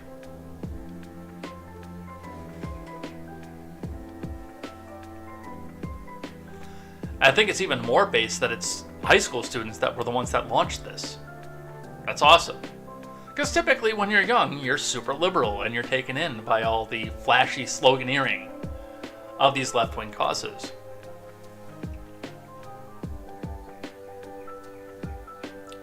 From WISN 12 out of Milwaukee, Kettle Moraine school parents, students voice concern after ban of pride flags and pronoun use.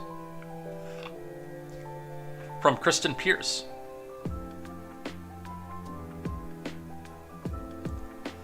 a Kettle Moraine high school library was filled wall to wall with people wanting their voices heard. The school board meeting usually allows for 30 minutes of public comment, but they extended the allotment to 60 minutes because of the large crowd. In July, the superintendent told board members he's clarifying the employee code of conduct to ban pride flags in the classroom and pronouns in email legislatures. The support for BLM, Back the Badge, and MAGA is also not allowed, but see, they don't tell you that in the headline, they just say pride flags. One student applauded the decision. She spoke publicly with her mom by her side. The fact is the majority of students don't want or need this, so catering to the minority only encourages the envelope to be pushed further, the student said. But more are against the policy, saying when it comes to the LGBTQIRA, MIGI, XTBYAIL, sometimes Y community, that it's about safety.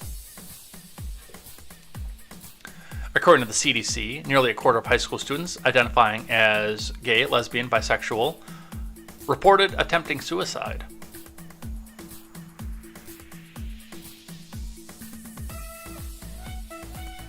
What can I say that won't get a strike on my backup channel about this? This is one you gotta tread carefully in, because if you say, and I think I've separated the words enough further about mental illness somewhere in this, Miss Wysecki over at at YouTube. She's got her finger on the scale and the other one on the banhammer button. Like, oh, you think that this is a mental illness? Ban!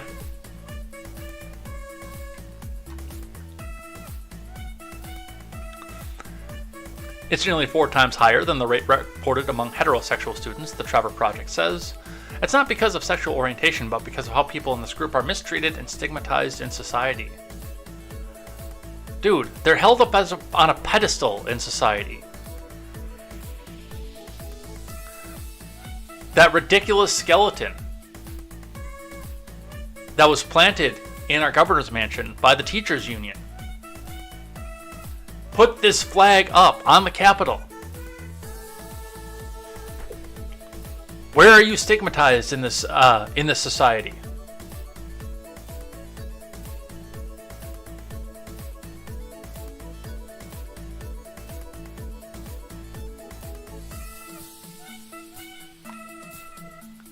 It's just not right, said Britton Farrar, 16. It's disgusting to me. It's gross because they also said that it's a political statement. It's not. It is. I don't want my kids to grow up in a space and a place where they don't see and respect all different types of people. That's against any value I have and anything that our community is about, said parent Amy Tosin. It was beyond disappointing. It was gut-wrenching. It was very concerning. It sets the tone for a direction that our board needs not go in. Well, I hear inner city Madison schools will accept your tolerant viewpoint that stigmatizes anybody who isn't a part of your tolerant viewpoint. The school board president, after the meeting, said the policy is a done deal and will be in place when school starts in September. Based. And again, I mean, if you look at both the USA Today article and the WISN 12 article,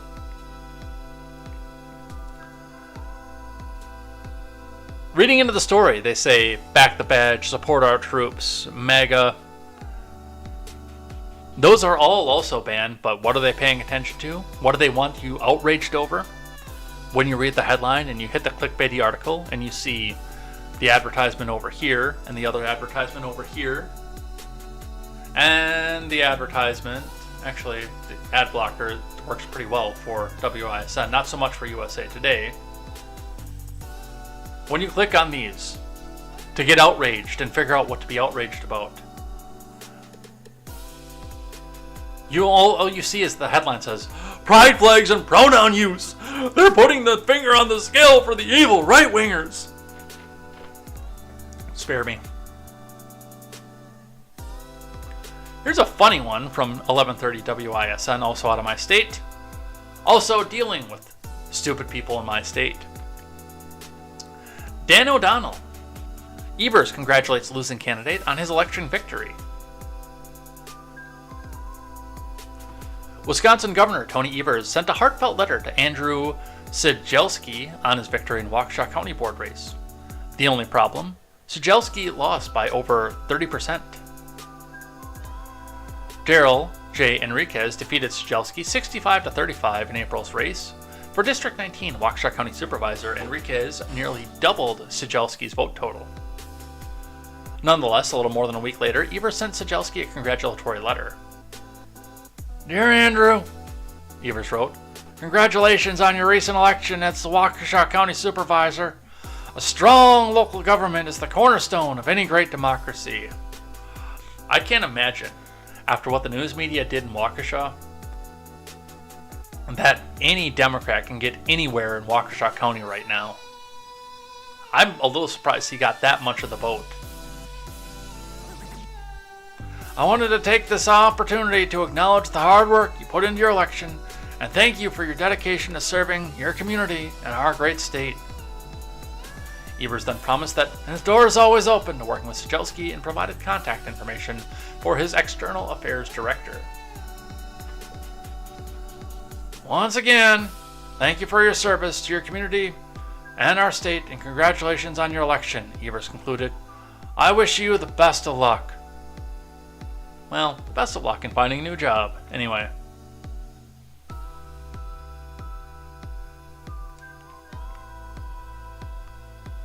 Another state one here. I know we're up on the clock and we're going to have to switch gears over here soon. But from the Daily Wire, DeSantis playbook outlines Florida's freedom agenda, from Mary Margaret Olahan. Ron DeSantis' re-election campaign announced the DeSantis playbook on Thursday, a guide to the governor's freedom agenda focused on law and order, parental rights, economic policy, and the environment. The playbook, first obtained by the Daily Wire, details a lengthy list of the governor's accomplishments for Floridians, lawmakers, governors, and Americans who wish to follow in DeSantis' footsteps. Now, Florida has consistently led the way on key issues like keeping businesses open, kids in school, parental rights and education, standing up for law enforcement, protecting our environment, while enacting the largest tax relief in our state's history, DeSantis said in a statement. For the past 3.5 years, Florida has led with Freedom First agenda, and we're just getting started, he continued. The DeSantis playbook is a guide for those who are following the blueprint of freedom here in Florida. That agenda includes putting kids first and protecting parents' rights, according to the playbook, which emphasizes the importance of keeping communities safe, keeping Florida's environment beautiful, securing the state's elections, standing up for moms and families, supporting veterans and active duty military, and fighting special interests. At a Mamas for DeSantis event earlier this month in Miami, First Lady Casey DeSantis described the playbook as a digestible format to lay out both her husband's accomplishments and Florida's freedom agenda. She urged the ladies at the campaign event to host book clubs and go through the agenda, which concludes with a call to provide Team DeSantis with insights, a wealth of knowledge, as Casey DeSantis described, on what media they got the information from, what issues will drive them to the polls, and what campaign should be focused on. The governor is unwavering in his leadership for Freedom First policies, all of which are detailed in the DeSantis playbook, said Casey DeSantis, who launched the Mamas for DeSantis movement in June. We look forward to sharing this with Floridians as a resource for what it means to govern with freedom at top of mind. My only concern about this, and this is again from watching DeSantis, is that this is going to be a book filled with how to rule by executive order and screw your legislature. But it really does seem like he does intend to stick around in Florida for a little while as well, and not set his sights on the presidency, which is good.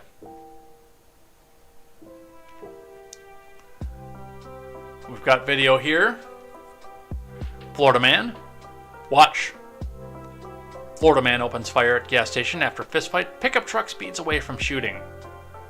That Florida man. He must have gotten into the meth again. From Paul Saka. Shocking video shows a moment that Florida man opened fire on a pickup truck at a gas station in Panama City Beach. At 2:50 a.m. on Sunday, a fistfight erupted at a gas station in Panama City Beach. The brawl was reportedly started after two men in a pickup truck told several occupants of a sedan to leave the girls alone. The men in the sedan had reportedly made comments to women walking in the parking lot. A man is seen on the surveillance video taking a wild swing at a man near a sedan in the parking lot at the gas station. The man barely dodges the punch aimed at his head. The assailant then punches the victim in the back. The man from the truck then violently punches another man in front of the passenger's side of the sedan. The man keeps swinging his fists until his friend in the pickup comes over to break up the fight. The two men then get in the pickup. The woman in the front passenger seat of the sedan gets out of the car and approaches the pickup. She's holding a handgun. The second man who was punched gets up from the pavement and takes the gun away from the woman. The driver of the pickup shoves the woman away. Meanwhile, the man with the gun points the firearm at the man who assaulted him. The surveillance video released by the Bay County Sheriff's Office shows a Florida man firing 8 shots at the pickup as it speeds out of the gas station parking lot. The two men in the truck were struck by the gunfire. The victims suffered non-life-threatening wounds. Well, let's see if we can't make sense of this, because it sounds like the pickup truck guys were being good old boys and trying to stop the guys in the sedan from harassing, but then it almost sounds a little bit, as we get further down in here, like the guys in the truck were the bad guys. So let's actually watch and see how this goes.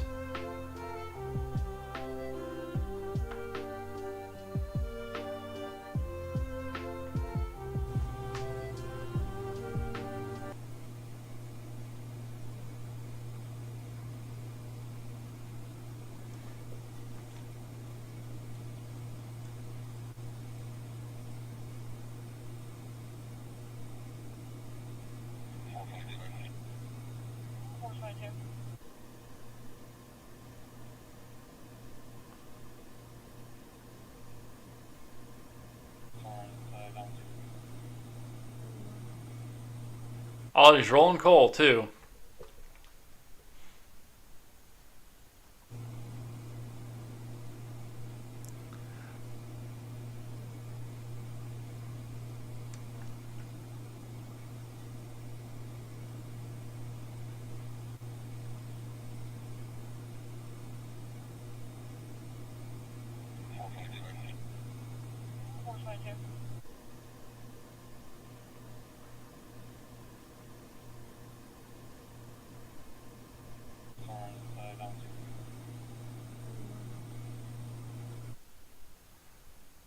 Well, that was interesting. I'm going to have to send that over to Mitch at B and see what he has to say about that. Maybe he wants to solve the puzzle.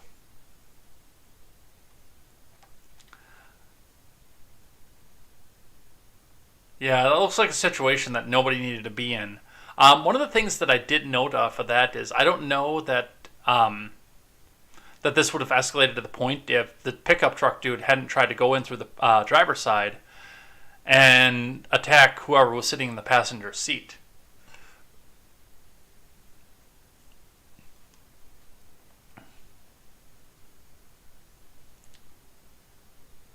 But it does seem that there were some warranted uses of force as well.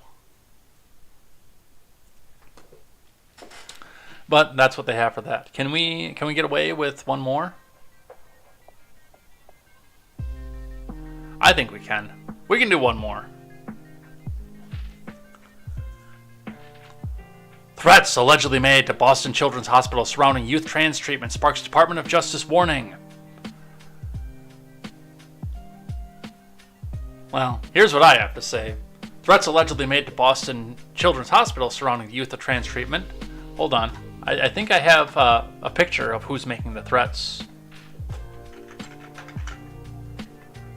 I did some digging and I think I found a picture of that. Give me 1 second. Let me see where I hid that.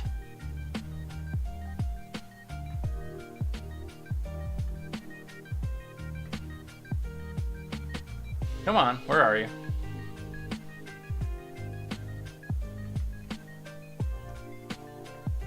Found it! There we go. That's the person making the threats. That's right. Legendary Putrid Glowing One.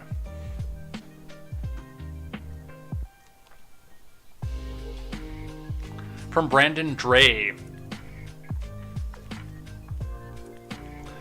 The U.S. Department of Justice officials issued a statement Wednesday regarding the alleged large volume of violent threats made to clinicians and staff members at Boston Children's, which has recently been accused of performing genital surgeries on patients under the age of 18 as part of a so-called gender-affirming care. The hospital, which touts itself as having the nation's first pediatric and adolescent transgender health program, has denied such accusations, claiming in a statement that age 18 is used to reflect the standard age of majority for medical decision-making, Fox News reports. After the hospital emailed media outlets regarding the threats targeting its personnel through hostile internet activity, phone calls, and harassing emails, the Justice Department has warned it will not sit idly by and allow hate-based criminal activity to continue. Well, DOJ, if you don't want there to be hate-based criminal activity, then tell your agents that are engaging in hate-based criminal activity, or feigning it, more accurately, to stop engaging in hate-based criminal activity. If you don't want FBI agents to make threats with MAGA in their signatures, then tell them to stop making email threats with MAGA in their signatures.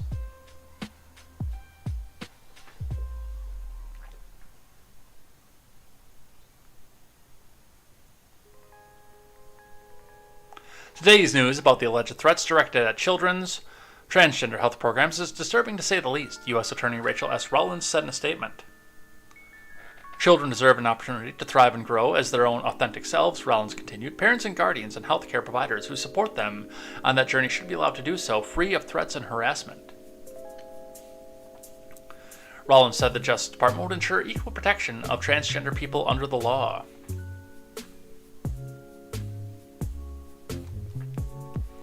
While free speech is indeed the cornerstone of our great nation, fear, intimidation, and threats are not. Especially when they come from somebody who looks like this.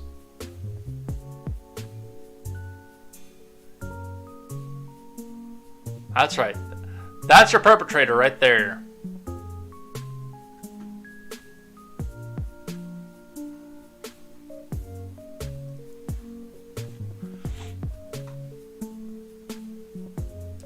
H.E. Garland recently said the agency views confronting hate crimes as both our legal and moral obligation. The Children's Medical Center posted a video promoting hysterectomies for girls who want to transition out of a female body. In the video, pediatric gynecologist Frances Grimstead, who specializes in transgender reproductive health at Boston Children's, explained what a gender-affirming hysterectomy entailed. The video quickly spread on Twitter as many people were outraged at a children's hospital would promote irreversible procedures that render the patient unable to bear children. Yeah, this is entirely wrong. But the response to this is not to go back out and get violent against these people. I mean, the first responses, especially in a left-wing area like Boston, the first response is to let them sterilize themselves so they can't create the next generation, while you continue to pump out as many base little babies as you can. That's the first solution. But making a bunch of threats and things like that is not the solution to something like this. Boycott them. Get out of the area. Let the people like this continue to spiral themselves into a death spiral of wokeness, and again, eliminate their next generation. Meanwhile, pump out as many base little babies as you can.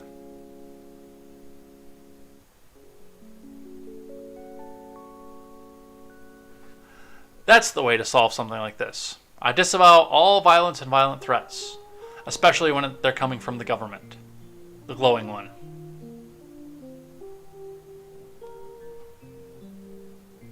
Alright, I said that was the last one. I want to do a couple more, just skipping down the line here a little bit here. The Ginger Ninja tweets out, "What the F is this?" in a new pamphlet about stranger danger. I thought there was a full one here. Yeah, the full one. We'll actually look at the full one here. So the pamphlet is entitled, "What to Do If a Stranger Comes Up to You on the Street." Number 1, do not be afraid. If a stranger walks up to you, no need to be scared. Usually they don't mean any harm. Do not scream or cry. This can hurt the person's feelings. Do not call him a pedophile. This can be just as offensive as the N-word. And then it says, get to know him better. He just wants to make new friends just like you.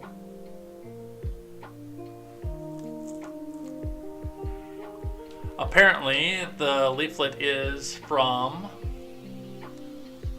the UK, according to some of the comments off of this. But regardless, this is a little disturbing.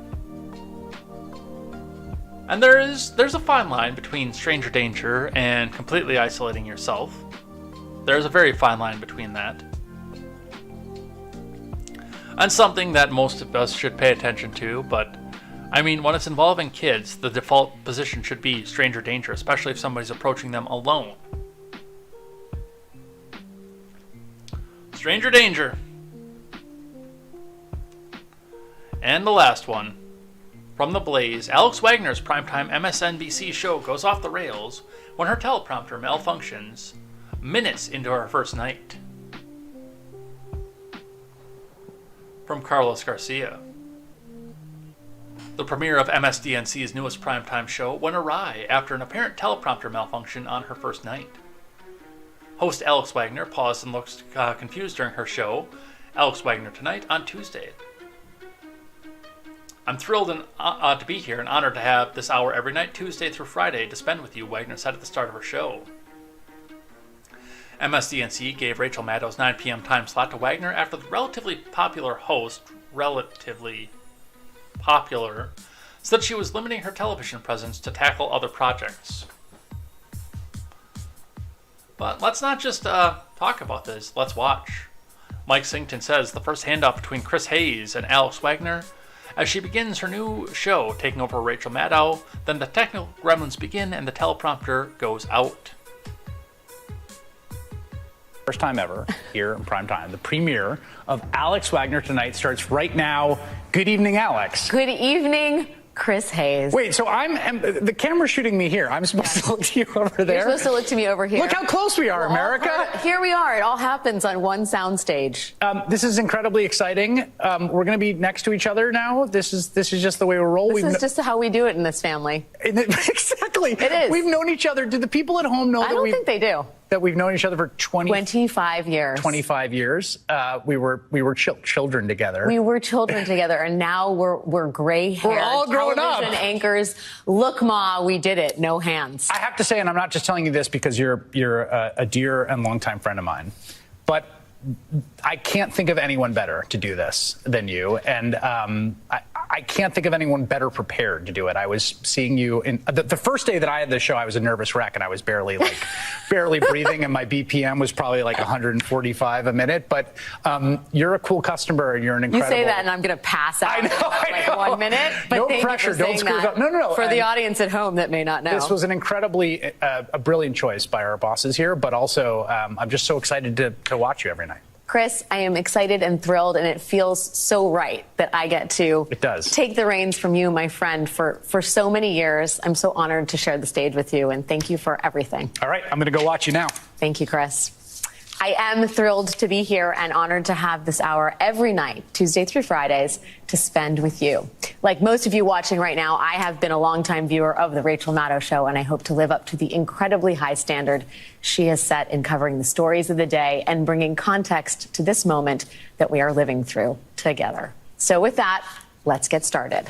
Tonight, the FBI warrant used to search Mar-a-Lago is unsealed. The 3 potential crimes laid out in that document. We'll dive into what it means and what could happen with one of the Wall Street Journal reporters who was first to report on the contents of that warrant. Then we'll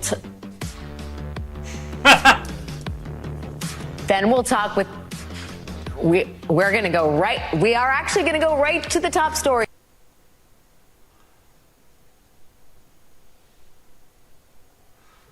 Oh, goodness.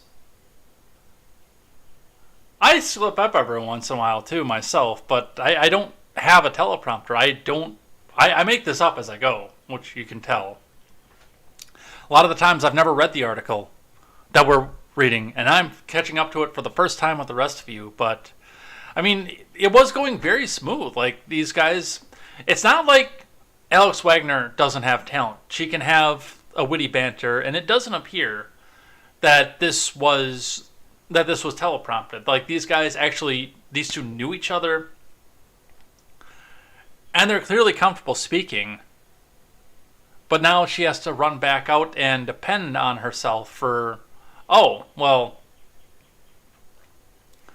what are we going to do now? Oh, the top story, the unsealed, and now it's, Liz Cheney is, we're going to be the top story here.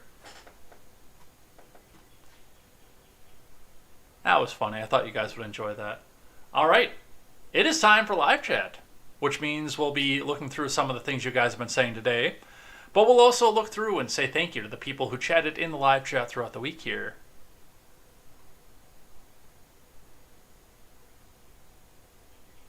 So let's get back up and see.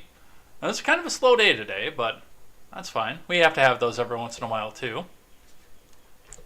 Especially when the news story is the same story over and over again. Mar-a-Lago, Mar-a-Lago, Mar-a-Lago, Mar-a-Lago, over and over again. Even I'm sick of it at this point. I'm glad I only had one tab on Mar-a-Lago today, by the way, just so you know. But let's look and see what we have going on throughout the week. Our top chatters, in order, of the number of messages that they had on Monday, Tuesday, Wednesday were Quest Fanning, Ron Helton, Arvold, Harvey McLeod, Randy Crush Saga, A Gaines P, who resubscribed also and pushed me over the payout threshold for Twitch too, by the way. So next month I'll be getting $100 from Twitch. Kind of excited for that. And Chalaga 1984. Tuesday, our top chatters were Quest Fanning, Arvold, Job for 9, who questioned where the YouTube stream was. And this is, by the way, the last broadcast that will be on the backup channel exclusively. I've given it some thought, and this, I mean, of course, is the perfect time to put this back in. But I've given this a little bit of thought, and I'm thinking to myself that I am going to continue to stream on the backup channel at this point, but it's not going to be exclusive. We'll still use the main channel, but that way it'll encourage people to go back out and run over and check out the backup channel and actually have content there that they can go look at on the backup channel. It'll be, I think, a little bit more discoverable at this point as well, so we might even be able to grow the backup channel a little bit more.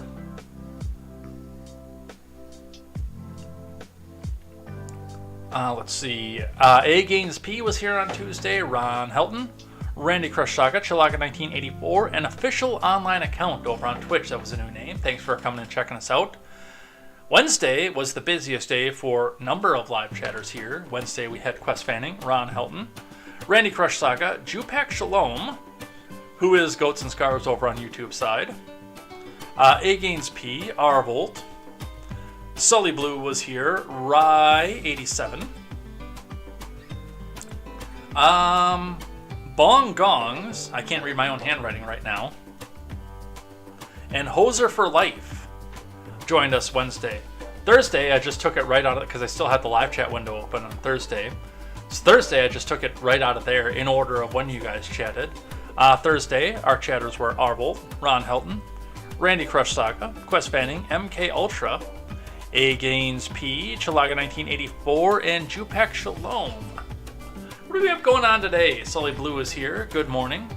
And I know Ron Helton actually chatted before him because I closed the window and then reopened it back up so we can get the accurate counter on the bottom.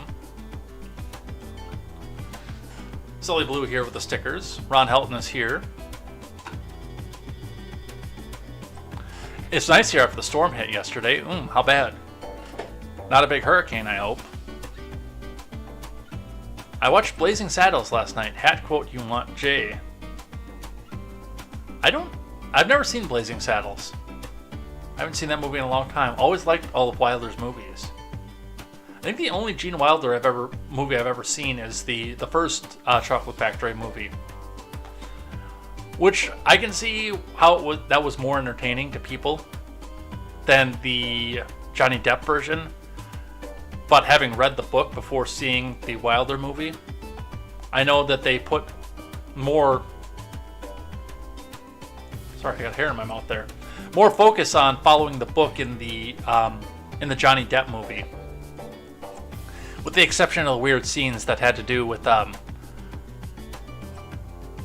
Dooku being Johnny Depp's father. Those weren't in the book. But a lot of the rest of the source material was a little bit better to the book. And I like that aspect of the Johnny Depp one, but again, knowing and seeing the whimsy of the Gene Wilder version, I can see why a lot of people preferred that one. I don't think there's quite a right answer as to which Chocolate Factory movie we were supposed to like better. Ron Helton says, I watched one of his last night on the U. I always enjoyed the ones he did with Richard Pryor. Never even heard of that movie. Ron Helton, so you're the one who got my peanut butter. Yes, it's sitting over on my counter right now. I go for that creamy honey Peter Pan. Yeah, I'm pretty sure that would not fit in the keto diet, which, I mean, the regular peanut butter doesn't really, like, I've really got to limit that to keep myself under 20 carbs a day. Because it's 8 carbs in a tablespoon. The protein one is 6, which means I can get away with a little bit of that one. That might be, and usually I don't do product placement unless they're paying me, but because, especially with so many people that are moving on to a low-carb diet, I might display the Skippy one at some point on the show, because it really is good for that, especially, again, if you're using it as a topping for celery or something. Arvolt in with the globes. Welcome, Arvolt.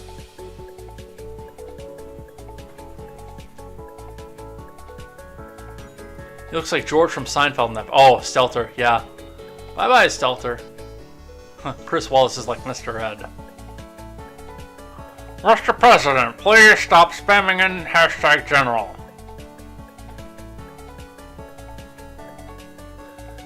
Quest Fanning says, you pay the reporters big bucks and call them talent. It's no surprise they lose perspective. Ron Helton says, highly paid propagandist. Randy is here. Ron says, the major cities are centers for mafia and political corruption. That is where the money is located. KTZed was here and is going on the Appalachian Trail tomorrow. Yeah, I want to try it. I've done, like, the Ice Age Trail runs the length of Wisconsin. Actually, it doesn't run the length of it. It spirals around Wisconsin. I want to hit more segments of that. I know I've been on the part of the trail that goes through Devil's Lake. Obviously, the part of the trail that goes over there. Like, literally right there. I'm looking at it right now. And I might, just if it stays nice out here, I might run down to the Kettle Moraine stretch and go see what that looks like over the weekend. I think that might be enjoyable. Although I think it's going to rain on Saturday. Maybe Sunday. Maybe I'll do it on Sunday. Maybe on Sunday we'll take a ride down 12 and go and check that out. Because I've driven by it a dozen times. 12.5 times. Or maybe we'll just go down to the southern end of Janesville and go pick up that side of it too. Because there's a leg that goes down there as well.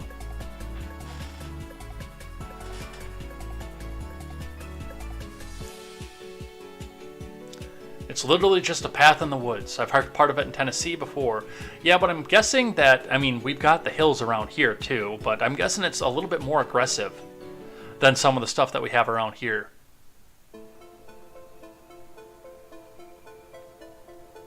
Funny how matching signatures matter there, but not for the election. That was totally free and fair, says Randy. Honk honk. 81 million votes, 10 scoops of ice cream. It is KTZed's birthday today, so if you see her over on Twitter, go make sure you say something. Arbolt says, Sam Harris is satanic. Imagine if the parties were reversed. He also says, neuroscientist is not a brain surgeon. Right, but I'm sure that he would have the ability to, quote, know what's going on in there. Randy says, Trump is so guilty they hadn't found anything legitimate found after years of combing through his life. Arvold says they've been investigating Trump since 2015 and probably before, and they found nothing. Hell, I'm more guilty than Trump is. Yeah, 3 felonies a day. On average for most people. Quest Fanning, Trump is fat, but an asteroid?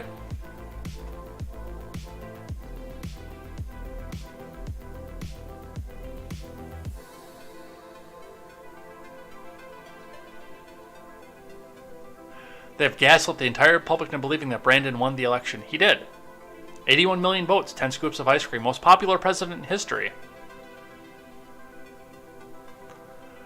Ron says, I think it's bad enough for politicians to promise free stuff they can't deliver, but it's beyond criminal to make up fake stories to tarnish the reputation of another. Arvel, and the ways that count. Votes. Liz Cheney lost. Fanning actually stretched it out further, because I said the first time in 38 years, knowing my lifespan, but he says the first time in 53 years, there hasn't been a Bush, Cheney, or Clinton in office.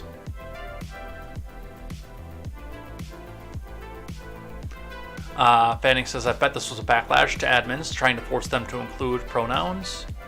Most I want lemon meringue. Sedvacantus Bears here says, Wisconsin backs the Badger.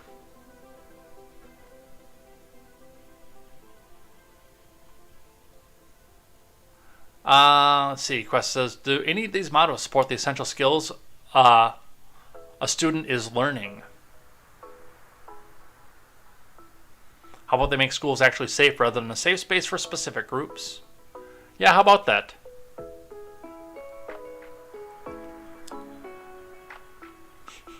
Ron Helton, just say nothing. Said if I can't to Susan B. Watchin'.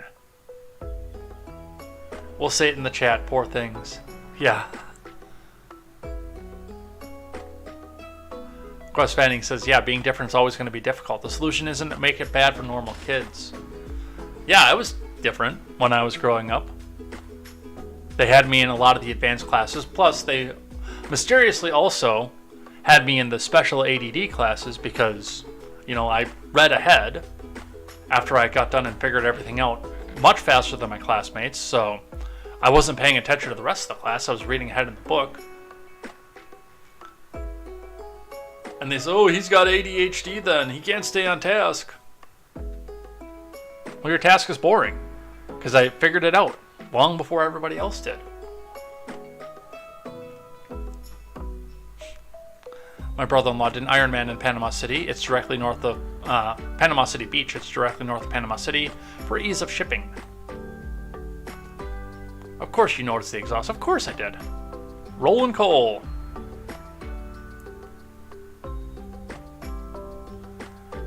They have some good informational videos about different medical procedures, many of which should not be happening to children. Quest says DOJ should have taken down Chad. The shortcomings of Stranger Danger is it left kids more vulnerable to family members and family friends. That is a fair point. I don't know, Stranger Danger actually wasn't as big of a deal where I grew up. It was a big deal once I moved to Kenosha when I was 18, but I mean, where I grew up, it wasn't anywhere near as big of a deal because realistically, the town is less than 400 people.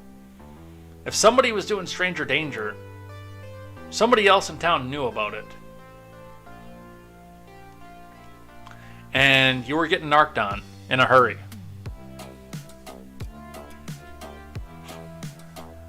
Ron Helton says Mad Cow, and Quest Fang says Rachel Mad Cow.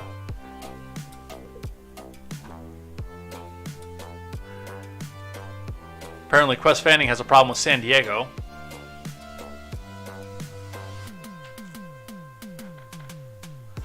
That wasn't bad. That was very meh. Arbold says, you can tell the teleprompter was having issues, but it wasn't as bad as I thought it would be.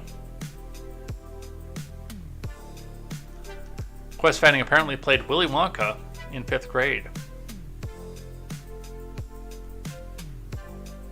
What's with all the fudge pack? Ugh. Ah. Quest Fanning says 20. Wow, I couldn't even keep my carbs that low on the beer end. Yeah, I can't do beer. As long as I use like a diet, or like I like to use Monster Zero Ultra as my mixer, or just straight scotch. Most drinking actually does stay within my carbs. I don't do it for other reasons, but yeah, beer definitely is going to be a no. It's going to be a no-go for me.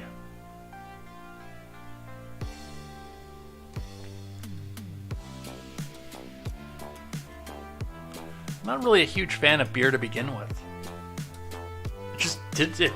As much of a lush as I was in my 20s, there was a point that beer stopped working for me and it just became a waste of money.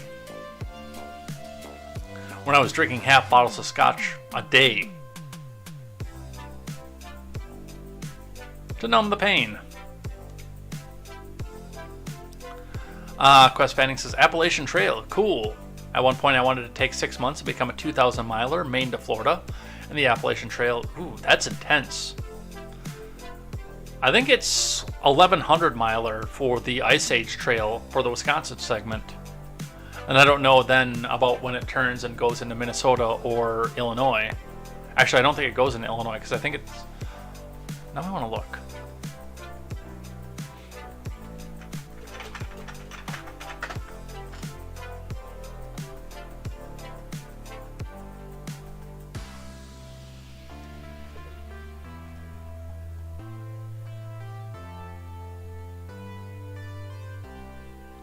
Yeah, that just shows segments. But we have an image that we can do. Open image in new tab. I can't really zoom out either. They gave me a small image to work with. Yeah, that's the Ice Age trail. Okay, yeah, it does stop going up onto the Dora Peninsula. So, I don't know where it goes when it goes into Minnesota over in Polk County. But I know that, like, I've been around here with Devil's Lake. Obviously down here because this is the county that I live in. Doing some of that. Obviously haven't got west to Greene County with it. Maybe try that sometime. But yeah, then it runs back up towards Waukesha and up towards the side of the state. And I think it is 1,200 miles is what they have it listed as.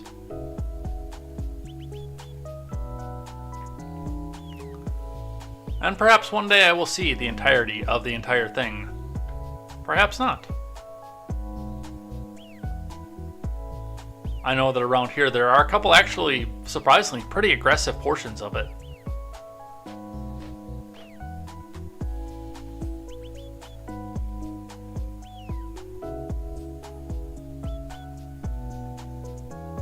Alright, we gotta finish out the chat here. I figured out all the logistics. Quest Fanning says, task goals.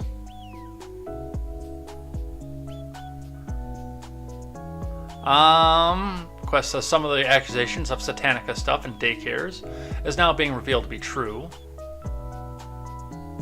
The San Diego quote was from Anchorman.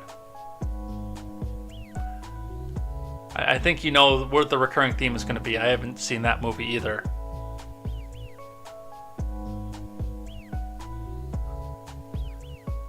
Teleprompter interference. He'd read anything on there. 4 pints of pumpkin ale with lunch.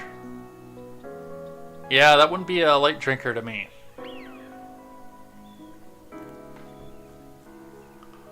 With a family in tow, I'll gladly do 3 or 4 miles of moderate trail instead of having to keep pace of 13 miles a day. Interesting. I don't know. I've done 2 in a few hours before. I've never done like a full... Well, no, I guess when I went to Devil's Lake, that was a full day hike. But I also, when I did that, it's an hour up to Devil's Lake. And then I just stayed there until I got through the last part of the trail, which was fairly aggressive. Like, I was kind of impressed by that trail, I'm not gonna lie. Alright, we're caught up. It's 10 to 10, which means I'm running behind again. But, yeah, we gotta head out of here for the day.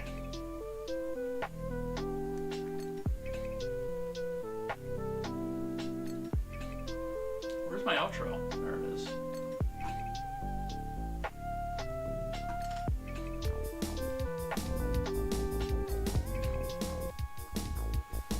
So, with that, we head out of here for the day, for the week.